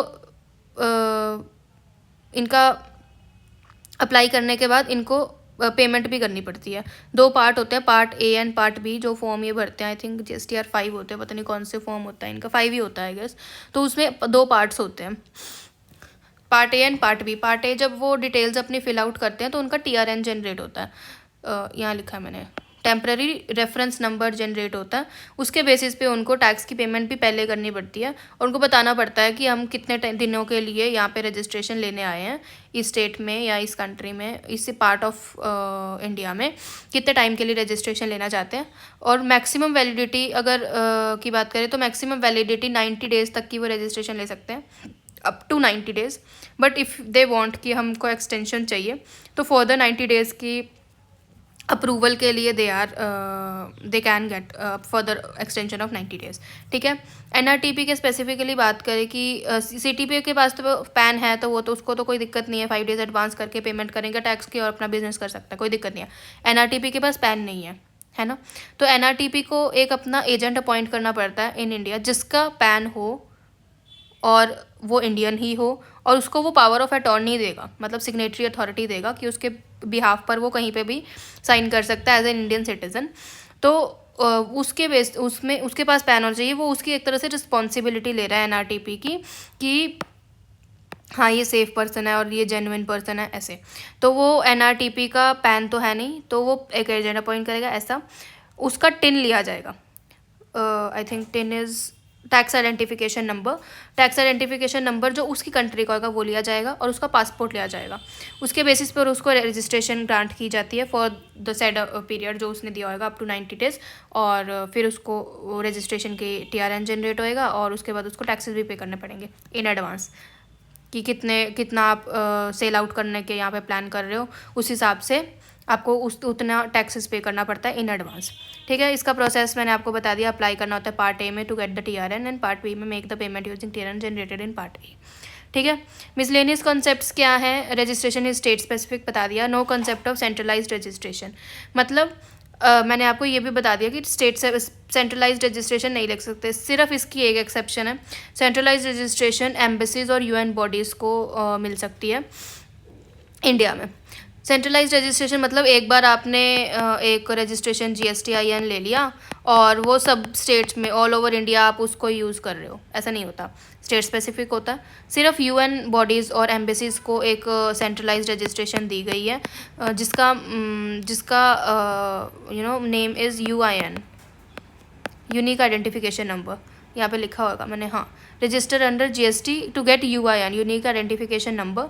और UIN को क्लैरिफाई कर दिया है by CBIC that they would not be treated as registered because उनकी एक कोई भी ना आउटपुट वो नहीं होती, आउटपुट सप्लाई नहीं होती। They provide services only to the people of, जैसे फॉर एग्जांपल US की एम्बेसी तो वो US के पीपल को सर्विसेज दे रहा है, वो कोई इंडिया के उनको वो नहीं दे रहे हैं, है ना। तो वो उनका कोई आउटपुट सप्लाई नहीं होता, तो उनको आउटपुट सप्लाई पे GST भी नहीं आएगा। जो वो थोड़ी बहुत सर्विसेज दे रहे हैं उस पर GST नहीं आता है। बट अगर उन्होंने कहीं से सर्विस ली होगी इंडिया से, उनको तो वहाँ पे तो उन्होंने GST पे आउट किया होएगा, तो वो एक तरह से उनका बैलेंस रह जाता है। तो UIN सिर्फ उस बैलेंस का रिफंड देने के लिए यूज़ किया जाता है और एक ट्रैक रखने के लिए कि ये जेन्युइन सर्विसेज प्रोवाइड कर रहे हैं। ऑल दैट एम्बेसीज वगैरह तो चलो जेन्युइन ही होती है, उसमें तो क्या। और इनवर्ट सप्लाई पे जो उनका GST पे किया होता है उस चीज़ का उनको रिफ़ंड लेना पड़ता है। और रिफ़ंड का सीन इज़ बिकॉज जब जो इंडिया की एम्बेसीज बाहर हैं, मतलब कोई और कंट्री में है, वहाँ पर ये फेवर उनको, मतलब इंडियंस को, इंडियन एम्बेसीज को ये बेनिफिट मिलता है, तो वैसे ही वो उसी बेनिफिट को वो रिटर्न करते हैं उनकी एम्बेसीज को बेनिफिट करके। ठीक है, तो इस रिफ़ंड के लिए दे फिल द GSTR 11 फॉर्म, और एक एप्लीकेशन ऑफ रिफ़ंड उनको देनी पड़ती है ताकि उनको रिफ़ंड फ्रॉम द गवर्नमेंट मिल जाए। ठीक है, उसके बाद एक रजिस्ट्रेशन का पॉइंट है कि सिंगल और सेपरेट रजिस्ट्रेशन। सो अगर तो if you are in 2 states, तो आपका पक्का ही है कि कंपल्सरीली आपको सेपरेट रजिस्ट्रेशन लेना पड़ेगा, स्टेट 1 और स्टेट 2 का। बट अगर आप एक स्टेट में हो, 2 जगह आपकी ब्रांच है, फॉर एग्जांपल आप पंजाब में हो, एक ब्रांच आपकी जलंधर में है, एक आपकी बठिंडा में है। ठीक है, 2 जगह आपकी ब्रांच है, तो ये एक ही स्टेट का पार्ट है।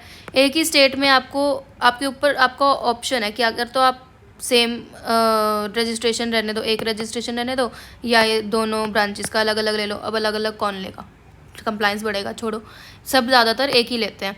बट अगर आपकी वही स्टेट है और एक आपकी यहाँ पर SEZ है, एक आपकी ब्रांच SEZ में है, एक आपकी नॉर्मल एरिया में अपना DTA में ब्रांच है। DTA is domestic tariff area, जैसे ये सिंपल जो normal area is DTA only, domestic tariff area जहाँ से एरिया आते हैं। SEZ पे एक ब्रांच है, एक DTA में ब्रांच है। तो इस केस में चाहे आप सेम स्टेट में क्यों ना हो, आपको कंपल्सरीली सेपरेट रजिस्ट्रेशन लेना पड़ेगा। क्यों?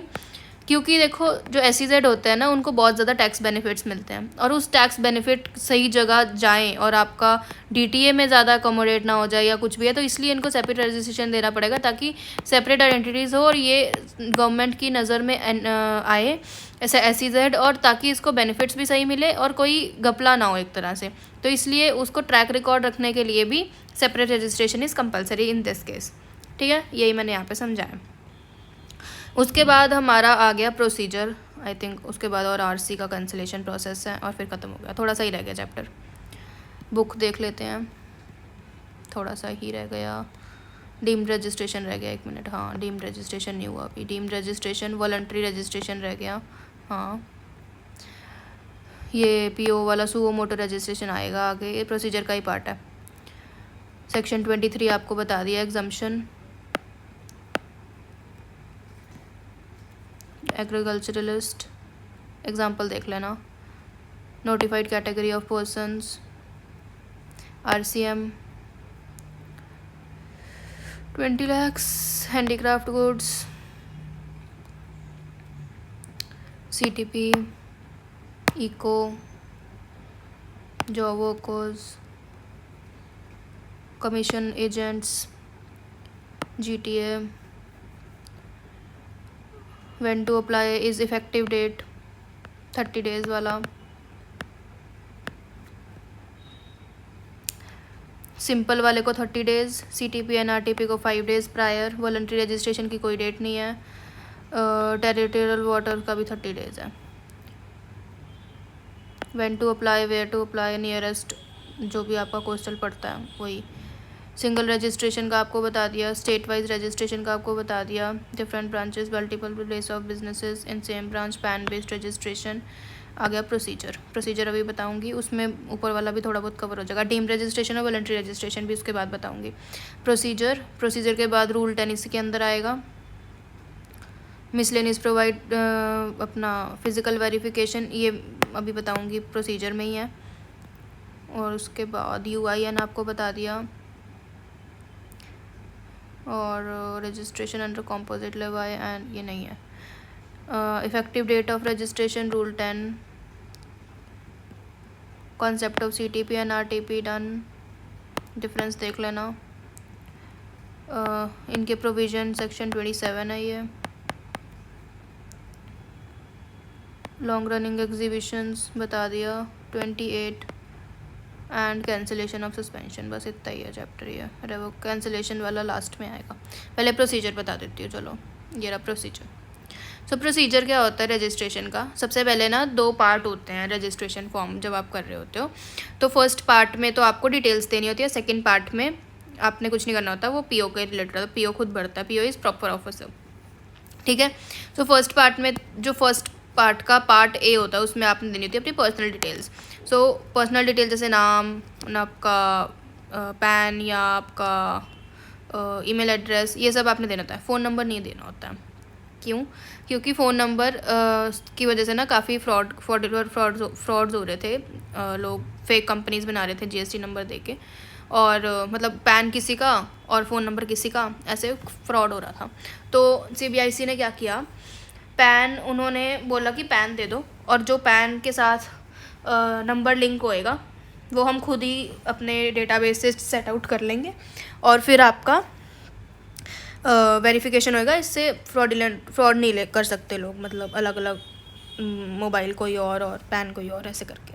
तो उन्होंने ये सारी डिटेल्स पहले ले लेंगे, वो पैन ले लेंगे, वैलिडेट कर लेंगे from CBDT portal and OTP to link the mobile number and email ID. तो आपका फिर वहाँ पे टीआरएन जनरेट हो जाएगा, ठीक है। और आधार ऑथेंटिकेशन आपको करनी पड़ेगी, वहाँ पे आधार नंबर डाल लोगे अपना, वहाँ पे ओटीपी डाल के सारी ऑथेंटिकेशन हो जाएगी।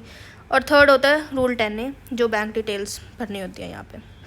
तो रूल 10A क्या बोलता है कि जब आप अपनी ये पार्ट ए फिल कर रहे होते हो, तो कई लोग ना हमारे अपने बिजनेस के लिए स्पेशल अलग से बैंक अकाउंट, जैसे करंट अकाउंट खोलते हैं, है ना। तो कई बार उनका ना बैंक डोंट अलाउ कि आपका क्या प्रूफ है कि आपने बैंक करंट अकाउंट खोलना, क्योंकि बिजनेस होना चाहिए करंट अकाउंट करने के लिए, है ना। तो बैंक बोलता है कि आप अपना पहले जीएसटीएन नंबर दिखाओ।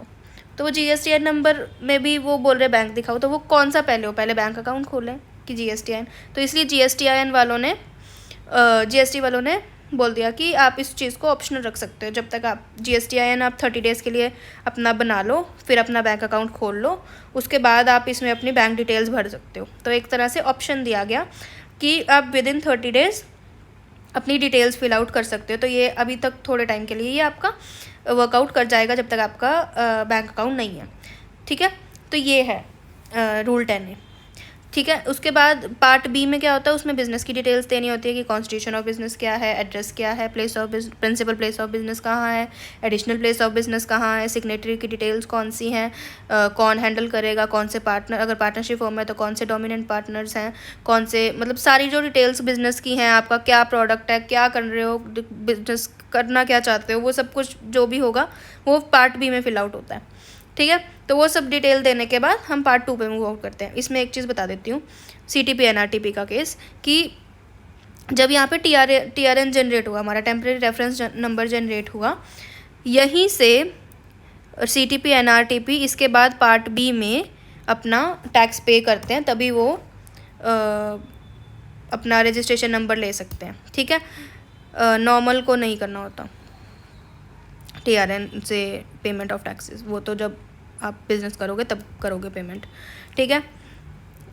तो अब पार्ट जो उसका 2 है, उसमें पीओ का काम क्या आता है।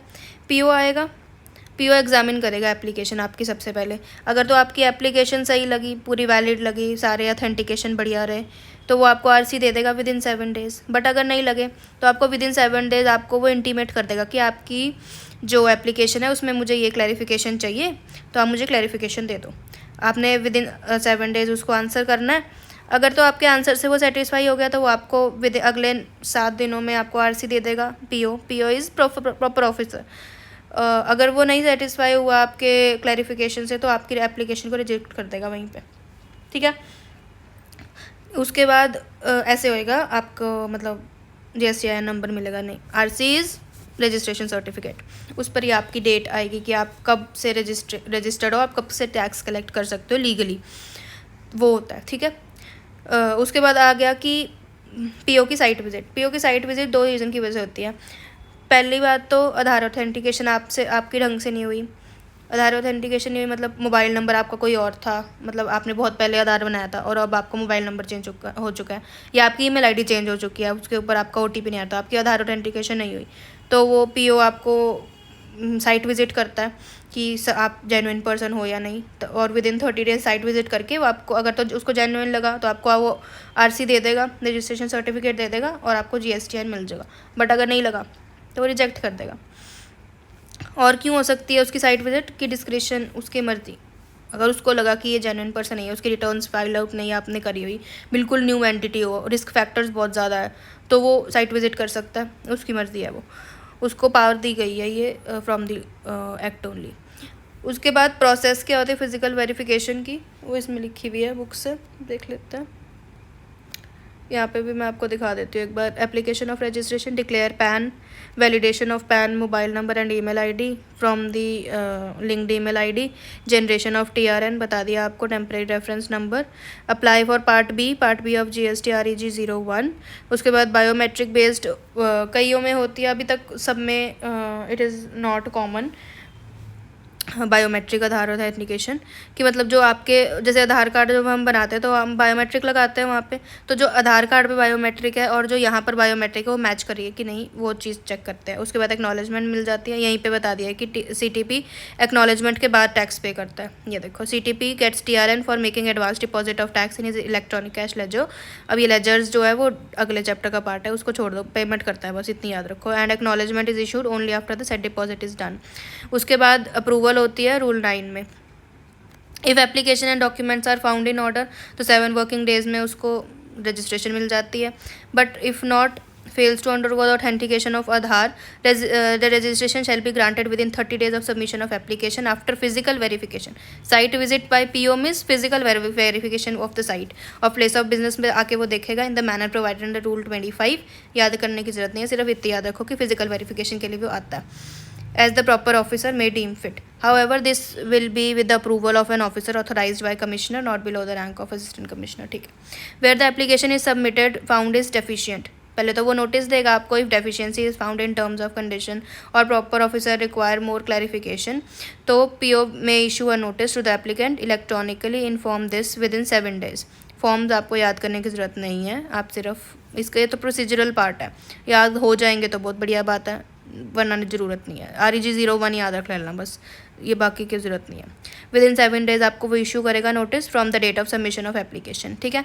उसके बाद 30 days के अंदर अंदर उसको क्लैरिफिकेशन मतलब साइट विजिट का है वो छोड़ो।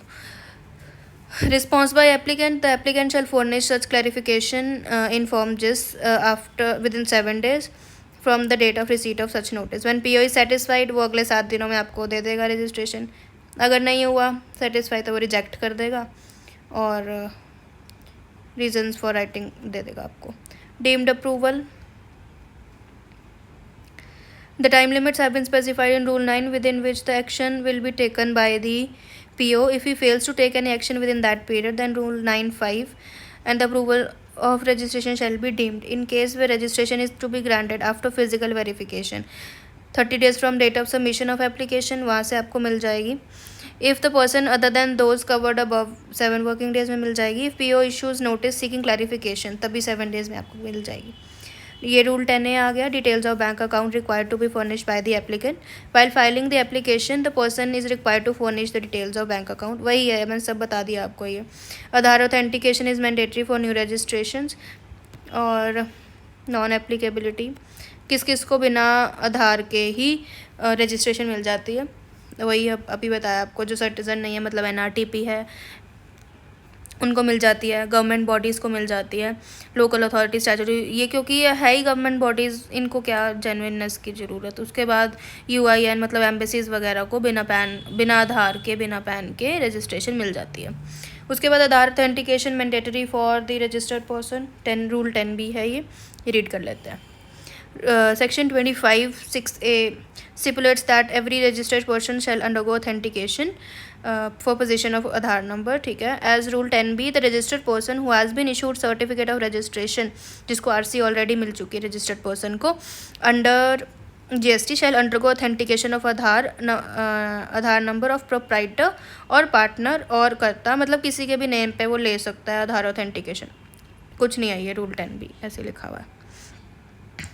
मतलब 1 मिनट में बता ही देती हूँ आपको। जब ये आधार ऑथेंटिकेशन ले रहा है, कहाँ गया आधार ये है ना, आधार ऑथेंटिकेशन जब इस स्टेप पे वो ले रहा होता है, तो आधार ऑथेंटिकेशन किसका आधार सबमिट करे।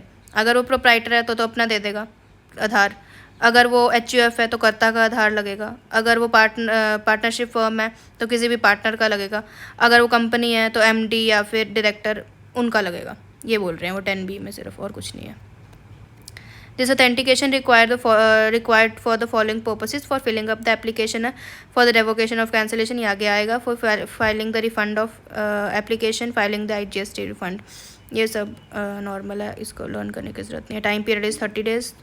आधार number has not been assigned, तो उसके लिए एनरोलमेंट स्लिप लगती है. रूल 10 आ गया. ये आरसी के बारे में है सारा. पहले मैं अभी आपको 25 कवर करा देती हूँ, फिर हम आरसी की तरफ चलेंगे. आरसी का थोड़ा सा ही पार्ट है, ये भी सारा प्रोसीजरल है, लर्निंग पार्ट है, इसमें ज़्यादा समझाने का कुछ है नहीं. मैं सिर्फ आपको अभी 24 ये रहा वॉलंटरी, और 25 और 26 बता देती हूँ, डीम्ड रजिस्ट्रेशन और वॉलंटरी रजिस्ट्रेशन. सो वॉलंटरी रजिस्ट्रेशन क्या होती है? जब आप उसमें 22 में भी कवर नहीं हो रहे हो और 24 में भी नहीं हो रहे हो, फिर भी आप चाहते हो कि मुझे रजिस्ट्रेशन नंबर चाहिए. Person who is not liable to be registered under 22 और 24 may get himself registered voluntarily, अपने मर्जी से, क्योंकि बेनिफिट लेना चाहता है, कंप्लायंस वर्क का उसको ज़्यादा ही शौक है, ले लो रजिस्ट्रेशन, मना थोड़ी कोई कर रहा है. In case of voluntary registration all the provision of this act are applicable to a registered person shall apply to voluntary registered person as well. इसका एडवांटेज क्या है? सप्लाइंग गुड्स और सर्विस, मतलब वो टैक्स कलेक्ट कर सकता है और ITC ले सकता है, यही रजिस्ट्रेशन का उसका फ़ायदा है.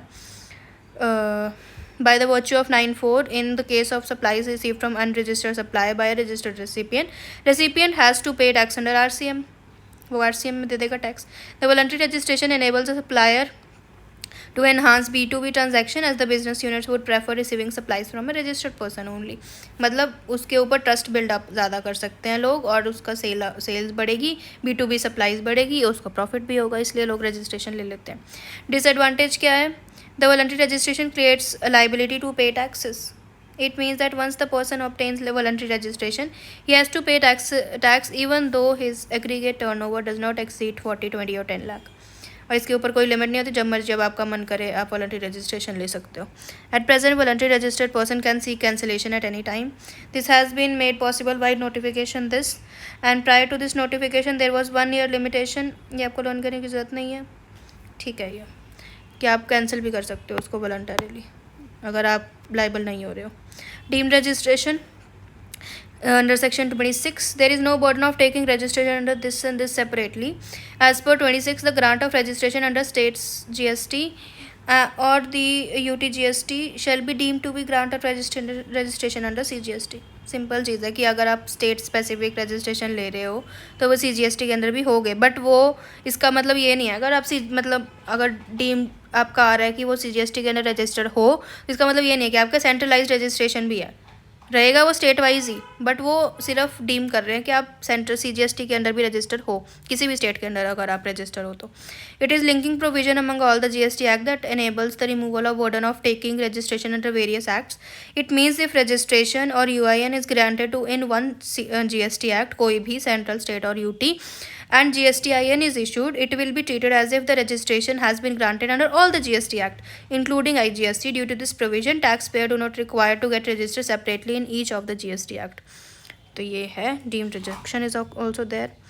और हाँ, रजिस्ट्रेशन वॉलंटरी के बाद ना सो मोटो बाय दी प्रॉपर ऑफर, मतलब प्रॉपर ऑफिसर को अगर लगा कि आपको रजिस्ट्रेशन मिलनी चाहिए, कोई उसको शौक है या आपको उसको लग रहा है कि यहाँ कोई रिस्क फैक्टर इन्वॉल्व है या कुछ भी है, उसकी डिस्क्रिप्शन पे अगर प्रॉपर ऑफिसर को लग रहा है तो वो भी आपको रजिस्ट्रेशन अपने मर्जी से दे सकता है, चाहे उसमें फिर ATO का कोई सीन नहीं आता.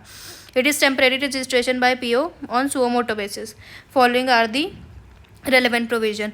Order by PO, पहले तो when any pursuant of any survey, inquiry, inspection, search, कोई भी proceedings आपके अगेंस्ट चल रही है और PO को लगा कि आपको देना चाहिए रजिस्ट्रेशन, तो वो रजिस्ट्रेशन आपको दे देगा under section under the form GST REG 12 मतलब टेम्परेरी बेसिस ऑर्डर दे देगा इसमें. Then effective date of registration क्या होएगी? Under the rule 16(1) shall be effective from the date of ordering grant of such order granting the registration. जब उसने order दिया होगा अंडर form GST REG 1(2) that is 12, तो तब उस डेट से लेके आप रजिस्ट्रेशन की कैटेगरी में रजिस्टर कैटेगरी में आ जाओगे टेम्परेरली. उसके बाद एक्शन बाय पर्सन, जिसको वो रजिस्ट्रेशन मिली होगी वो क्या करेगा? 2 ऑल्टरनेटिव है उसके बाद. When order is accepted without any dispute, तो वो विद इन 90 days अपना रजिस्ट्रेशन क्लेम कर लेगा इफ़ नॉट एक्सेप्टेड। अगर आपको मतलब जो पर्सन है उसने बहस करनी है पीओ के साथ कि मेरे को रजिस्ट्रेशन नहीं चाहिए, तो उसने ऑर्डर एक्सेप्ट नहीं किया, then such person shall file an appeal against such temporary registration. If the appellate authority upholds the liability to registration, the application of registration shall be submitted within 30 days from date of issuance of such order of the appellate tribunal. Then verification and certification of registration. Rule 10 and Rule 9 and Rule 10 के हिसाब से verification and issue of certification RC shall mutatis mutandis apply to application submitted in response to proper officer. मतलब उसके जैसा ही same to same, mutatis mutandis is same to same, जैसे simply same verification होती है वैसे होगी। Effective date of registration, the GSTIN thereafter granted shall be effective from date of order of PO of granting temporary registration. ठीक है, suo motu भी हो गया और डीम्ड भी हो गया, वॉलंटरी भी हो गया। अब बचा RC, प्रोसीजर भी हो गया, this is done. Aadhaar authentication बता दिया आपको, रूल 10 एंड मिसलेनियस प्रोवाइड्स बता दिए, UIN बता दिया। हाँ, अब आते हैं RC पे। तो RC क्या होती है? RC is registration certificate. Registration certificate आपको तब मिलता है जब आप अप्लाई करते हो रजिस्ट्रेशन के लिए, जब आप लाइबल होते हो या वॉलंटरीली रजिस्टर करना चाहते हो, तो वो पर्सन जब आपको GSTIN अलॉट होता है तो आपको रजिस्ट्रेशन सर्टिफिकेट मिलता है, दैट्स कॉल्ड RC। उस RC में अगर तो आपको कभी करना है कोई चेंजेस, तो उसके दो पार्ट होते हैं, जैसे कोर एरिया और non core area. Non core area वो होते हैं जो जिसमें PO की अप्रूवल की नीड नहीं है, जैसे फ़ोन नंबर हो गया, ईमेल एड्रेस हो गया, जिसका जो चेंज होते रहते हैं, तो वो नॉन कोर एरिया एक तरह से OTP के साथ, उसमें PO का क्या अप्रूवल लोगे यार, तुम OTP आएगा भर दो हो जाएगा। कोर एरियाज होते हैं जैसे प्रिंसिपल, आपका एड्रेस चेंज हो गया या आपकी कॉन्स्टिट्यूशन चेंज हो गया, आप पार्टनरशिप फॉर्म में थे, आपका न्यू पार्टनर एडिशन हो गया, या एक पर्सन छोड़ के जा रहा है, रिटायर हो गया पर्सन, तो उसमें वो एक कोर एरिया है। तो उस केस में आपको डॉक्यूमेंट अप्रूवल लगती है PO की। अगर तो डॉक्यूमेंट अप्रूवल आपका PO पास कर देता है तो आपको एक्सेप्ट कर देगा और आपको RC री इशू कर देगा, अगर वो नहीं करता तो रिजेक्ट कर देगा। 15 डेज़ के अंदर सारे ये चेंजेस हो जाते हैं। ठीक है, क्या क्या चेंजेस नहीं हो सकते, मतलब कि जो ऐसी चीज़ें ऐसी दो चीज़ें हैं कि ये पहली चीज़ और ये दूसरी चीज़, ये दो चीज़ें हैं जो आप अगर चेंज करना चाहते हो तो उसको एक अमेंडमेंट नहीं मान के उसको आपको एक तरह से रजिस्ट्रेशन अपनी पहले वाली सरेंडर करनी पड़ेगी और दूसरी न्यू रजिस्ट्रेशन करनी पड़ेगी। इन दो केसेस में अगर तो आपका कॉन्स्टिट्यूशन बिल्कुल ही चेंज हो रहा है, दैट इज़ आप प्रोप्राइटरशिप में थे, आपने प्रोप्राइटरशिप की रजिस्ट्रेशन ले रखी थी, बट अगर अब आप के साथ कोई आप चाहते हो कि अब मेरी जो फर्म है, मेरी जो प्रोप्राइटरशिप फर्म है उसको मैं पार्टनरशिप फर्म में कन्वर्ट कर लूँ, तो पार्टनरशिप करने के लिए आपको न्यू रजिस्ट्रेशन लेनी पड़ेगी। इसका मतलब ये नहीं है कि आप उसी में बोल दो कि हाँ अब मैं कल्ला परेशान नहीं हूँ, मेरे साथ ये 2 जन है, 1 जन है एज अ पार्टनर, तो वो पूरी कॉन्स्टिट्यूशन ही चेंज हो रही है बिजनेस की, उसके लिए आपको न्यू रजिस्ट्रेशन लेनी पड़ेगी क्योंकि आपका पैन चेंज होएगा अपनी फर्म का।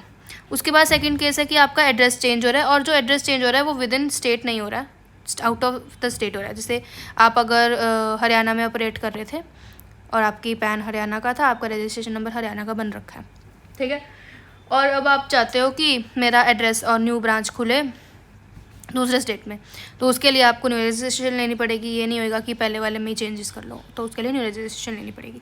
ठीक है, चेंजेस ऐसे होंगे। कैंसिलेशन का प्रोसेस क्या होएगा, पहले तो आप खुद ही कैंसिल करना चाहते हो, सुओ मोटो अप्लाई करो, सस्पेंड करेगा वो, थोड़े टाइम के लिए सस्पेंशन होता है, उसके बाद कैंसिलेशन होता है। सस्पेंशन क्यों होता है? सस्पेंशन जैसे आप अप्लाई करते हो इमीडिएटली सस्पेंशन होता है, क्यों? क्योंकि जब आप अप्लाई करोगे और जब कैंसिलेशन होएगी, इसके बीच में काफ़ी ज़्यादा इंक्वायरीज़ होती हैं आपके बिज़नेस की, आपने कोई रिटर्न्स वगैरह तो नहीं किया, आप फ्रॉड तो नहीं करना चाहते, बहुत ज़्यादा काम होता है, तो उसके लिए काफ़ी बीच में टाइम लग जाता है, 30 से 35 से 90 दिन, जितना भी टाइम वो होगा।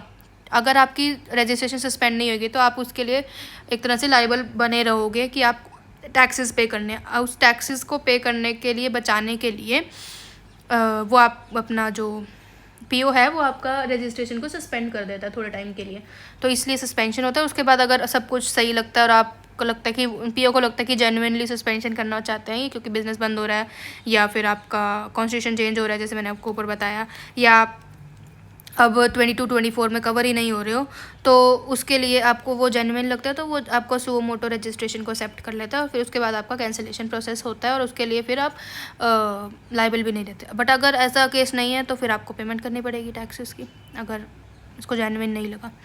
ठीक है। और अगर कैंसिलेशन बाय पीओ कब होता है, पीओ कब आपका रजिस्ट्रेशन कैंसिल कर सकता है? पीओ तो तभी करेगा ना जब उसको आपके अंदर कोई खोट दिखेगा। खोट इन द सेंस कोई ना कोई आपने गलती करी होगी, उसका punishment is cancellation of registration, और फिर आपको पेमेंट ऑफ टैक्सेस खुद के अपने एज अ पेनल्टी देनी पड़ेगी, है ना।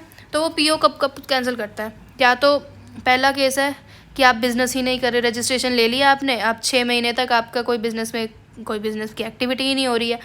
जैसे कई लोग बहुत जोश जोश में अपना बिज़नेस शुरू कर लेते हैं, हाँ भाई हम तो वॉलंटरी रजिस्ट्रेशन ले लेंगे, लीगली सब बिज़नेस करेंगे, थोड़ा सा काम करा और उसके बाद उनका बिज़नेस नहीं चला और बैठ गए, भाई कुछ नहीं हो रहा। तो वो उस टाइम पे उस पीओ आपको 6 महीने का गैप दे रहा है कि कर लो बिज़नेस। अगर नहीं करते हो तो वो बोल देगा कि आपकी रजिस्ट्रेशन कैंसिल हो चुकी है, आप अपनी रजिस्ट्रेशन को सरेंडर कर दो, तब कर सकता है कैंसिल। नंबर 2 सिनेरियो क्या है? अगर आप सिर्फ इन्वॉइसेस इशू करी जा रहे हो, आपका गुड्स या सर्विस कोई सप्लाई हो ही नहीं रही है, सिर्फ इन्वॉइस पे इन्वॉइस इशू करके आईटीसी ले ही जा रहे हो, तो आपकी रजिस्ट्रेशन कैंसिल हो जाएगी। नेक्स्ट केस है if you violate the provision of anti profiteering measures. Anti profiteering measures होते हैं कि टैक्स के नाम पर आप अपने सेल्फ इंटरेस्ट के लिए प्रॉफिट गेन करी जा रहे हो। मतलब जो जीएसटी आपने अपने कॉस्ट में जोड़ के जीएसटी कलेक्ट कर रहे हो, जैसे मैंने आपको उस दिन एग्जांपल दिया था, 100 रुपये की चीज़ है, उस पर 18% जीएसटी लग रहा है और 118 रुपये आपको कॉस्ट पड़ रही है जो आपने कस्टमर से लेनी है। उसमें से 100 रुपये आपने अपने पास रखने हैं और 18 रुपये गवर्नमेंट को देने हैं। ठीक है, ये आइडियल सिनेरियो है। आप क्या कर रहे हो कि आप 118 नहीं ले रहे, आप अपनी कॉस्ट बढ़ा के 102 कर रहे हो और 18 रुपये जीएसटी ले रहे हो, और 18 उसको दे रहे हो अपनी गवर्नमेंट को, और ये एक्स्ट्रा आ रहा है तुम्हारा कि उसको बोल के कि कस्टमर बोल रहा है कि 18% जीएसटी है, तुम मेरे से 120 रुपये क्यों ले रहे हो? तो वो बोला नहीं ये तो टैक्स है। उसने बोल दिया कि 20 रुपये टैक्स है, बल्कि उसकी लाइबिलिटी सिर्फ 18 रुपये है, तो उसने टैक्स के नाम पर 2 रुपये कस्टमर से एक्स्ट्रा लिए। तो ये एक तरह से ये एंटी प्रॉफिट कमा रहे हो तुम in the name of taxes. तो ये जब करते हो तो अगर ये ऑन अ सीरियस नोट होएगा तो पीओ आपकी रजिस्ट्रेशन कैंसिल कर सकता है। ये तो चलो मैंने एग्जांपल के बेसिस पे बताया।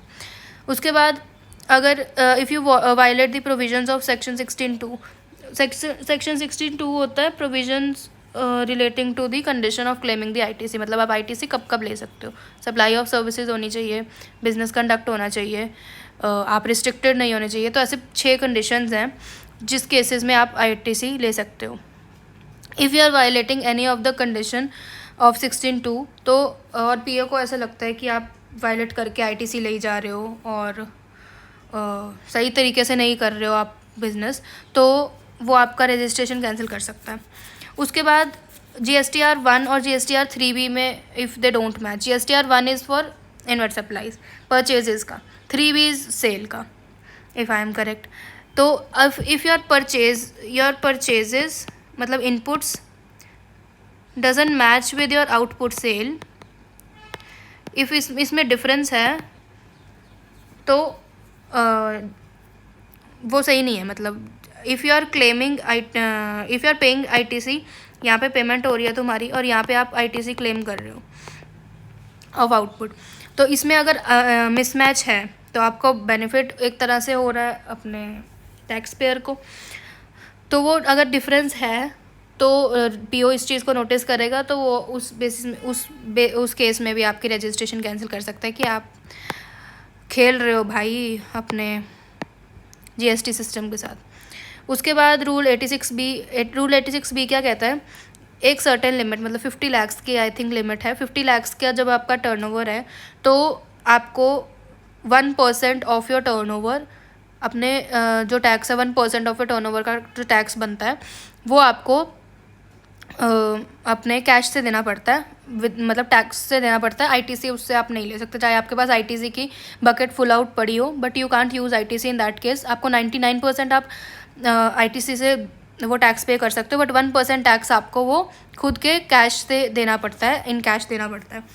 If you are not fulfilling that rule 86B की condition and you are liable for that, उस केस में भी आपकी रजिस्ट्रेशन कैंसिल हो सकती है. ये सारा ITC का पार्ट है, ये GST रिटर्न्स का पार्ट है, ये ITC का पार्ट है. तो ये मैं अभी थोड़ा थोड़ा आपको बता रही हूँ, बट ये सारा कुछ आगे कवर होगा. तो मैं आपको रेफरेंस दे दूँगी कि हाँ मैं ये उस टाइम कैसे कह रही थी. ठीक है. इट ऑल्सो 10A वायलेट करेगा, मतलब बैंक डिटेल. अगर आपने 30, जो मैंने आपको ऊपर बताया अभी, ये अगर आपने 30 दिन के अंदर अंदर नहीं दिया बैंक डिटेल, तो आपका ये सस्पेंड हो जाएगा. कैंसिल भी हो सकता है अगर आपने नहीं दिया तो, बट जनरली कैंसिल नहीं होता, सस्पेंड ही होता है. उसके बाद रिटर्न आपने फाइल नहीं करी है 6 मंथ्स तक, तो भी आपका रजिस्ट्रेशन कैंसिल हो जाएगा. और रजिस्ट्रेशन आपने जब ली थी तो ये आपने मिस स्टेटमेंट्स दी थी उस टाइम, और फ्रॉडुलेंट मैनर में लिया था रजिस्ट्रेशन, और जब PO को पता लगेगा वो रजिस्ट्रेशन कैंसिल कर देगा. ठीक है, यही है ये. और उसके बाद रूल 10 आपको बता दिया, इफेक्टिव डेट बता दी, स्पेशल प्रोविजंस यहाँ रीड कर लेते हैं. नो, ये तो CTP NRTP है, ये तो बता दिया आपको. लॉन्ग एरिना एग्जीबिशन भी बता दिया. Rule 28 changes non core field, core field बता दिए. चेंजेस इन RC है ये वाला पोर्शन है, ये रीड कर लेना. कैंसिलेशन और सस्पेंशन जो भी बताया वही है. Types of cancellation by registered person himself, legal heirs और PO himself. Cancellation prescribed in 29(1), business is discontinues, जो 6 मैंने 7 8 जितनी बताई हैं वही लिखी है. कौन से circumstances and PO cancel. Business discontinue है, कॉन्स्टिट्यूशन चेंज हो रहा है, या आप 22-24 के अंदर रजिस्टर, ये वॉलंटरी का है. और 29(2) मतलब PO. Contravene the provisions of act, paying tax and the 10 not furnish the returns, और कंटिन्यूस टैक्स पीरियड में not furnish the returns of prescribed registered person. Voluntary registration में not commenced business within 6 months, and registration has been obtained by fraudulent और wilful. मैंने इधर आपको extra ही बताए हैं, बल्कि इधर सिर्फ 5 लिखे हैं. Prescribed rules for cancellation, does not conduct any business from the declared place of business, और violation of 171 violates the rules of 10A. ये मैंने दोनों मिक्स करके ही बताए हैं आपको. Furnish the detail of the outward supply और इनपुट सप्लाई, मतलब ये GSTR 1 और 3 भी मैच नहीं कर रहे हैं. Avail the ITC in violation of 16, मतलब कंडीशन ऑफ ITC बिना मैच करे और claiming the ITC. Violets the provision of 86B वही 1% टैक्स वाला. एंड कंटिन्यूस 6 पीरियड के लिए आपने रिटर्न्स फर्निश नहीं किए हैं. देन कंटिन्यूस 2 टैक्स पीरियड, मतलब QRMP स्कीम होती है तो क्वार्टरली टैक्स पेमेंट करनी पड़ती है, रिटर्न्स क्वार्टरली पेमेंट करने पड़ते हैं. और जो रेगुलर होते हैं उनको मंथली रिटर्न्स फाइल करनी पड़ती है. तो अगर मंथली है तो 6 मंथ्स चेक करेंगे, अगर क्वार्टरली है तो 2 टैक्स पीरियड्स चेक करेंगे. इसका मतलब ये है. Cancellation does not affect the liability, मतलब अगर आप कैंसिल कर दोगे और आप लाइबल बन रहे थे तो आप अपने आउट ऑफ पॉकेट दोगे एक्सपेंसेस, और क्या. डीम्ड कैंसिलेशन, अगर आप एक जगह से, मतलब स्टेट से आपकी रजिस्ट्रेशन कैंसिल होती है बाय PO, तो CGST के अंदर आप खुद ही डीम्ड कैंसिल हो जाएगा, क्योंकि रजिस्टर भी तो डीमली हुए थे ना. 26 में भी बात करी हमने. Settlement of electronic ledgers and ITC on capital goods. उसके बाद सस्पेंशन, सबमिशन और sort which where person applied suo motu. Cancellation has been initiated by department on their own motion. बता दिया आपको. No taxable supply. Deemed revocation and cancellation rule 20 and 22. इसका मतलब है revocation, मतलब जब ये इन कोई भी केस में आप फॉल आउट कर रहे हो तो जो PO है आपको इंटीमेट करता है कि आप इस केस में फॉल आउट कर रहे हो, मैं आपका सस्पेंड कर सकता हूँ या कैंसिल कर सकता हूँ रजिस्ट्रेशन. आपको ये अपना मतलब वो आपको एक तरह से अपॉर्चुनिटी ऑफ बीइंग हर्ड देता है, जैसे नॉर्मली हर केस में दी जाती है. तो वो उस केस में आप अपनी जब प्रेजेंट अपना पॉइंट रखते हो PO के सामने कि ये दिक्कत है, मैं इसलिए नहीं कर पाया, मतलब क्लैरिफिकेशन दे देते हो, और उससे PO सेटिस्फाई हो जाता है तो आपके सस्पेंशन रिवोक हो जाता है. मतलब जो आपका कैंसिल होने वाला था रजिस्ट्रेशन, वो रजिस्ट्रेशन कैंसिल नहीं होता है, मतलब रेवोकेशन ऑफ कैंसिलेशन ऐसे. बट अगर वो नहीं होता है तो कैंसिल हो ही रहा है, तो कोई दिक्कत ही नहीं है. तो वही उसका प्रोसेस लिखा है. कैंसिलेशन का, पहले तो कैंसिलेशन का प्रोसेस बना, यही कि electronical submission of application, detail submit करो, ऑर्डर मिलेगा कैंसिलेशन का, फिर आपको अपॉर्चुनिटी ऑफ बीइंग हर्ड दी जाएगी, और उसके बाद विड्रॉ होना है, नहीं पीओ के ऊपर है। उसके बाद application by PO default made good, वही है बार बार लिखा हुआ। उसके बाद ये इलस्ट्रेशन है, इलस्ट्रेशन आप देख सकते हो, ये लो, स्क्रीनशॉट लेना है स्क्रीनशॉट ले लो, यू कैन प्रैक्टिस क्वेश्चंस यहाँ से, और ऐसे क्वेश्चंस ही आएंगे। तो इसके साथ ही हमारा रजिस्ट्रेशन का चैप्टर भी कंप्लीट हो गया है, और हमारा अब ये हो गया ग्रीन। और अब हमारा रह क्या गया है इस यूनिट से, सिर्फ एग्जाम्पशन का चैप्टर, जो कि मैं जल्दी ही डाल दूँगी चैनल पे। आई होप आपको चैप्टर समझ आया होगा। कोई दिक्कत है, कोई डाउट है, कोई आपको लगा कि मैंने ज़्यादा जल्दी निकाल दिया, कुछ किया, आपको नहीं समझ आया, कोई कॉन्सेप्ट में दिक्कत है, कोई वर्ड समझ नहीं आया, कुछ भी डाउट है, you can always drop the comment section में, let me know in the comments. And अगर समझ आ गया है तो hit the like button, subscribe to the channel and share it with your friends, ताकि सबका भला हो। Thank you so much.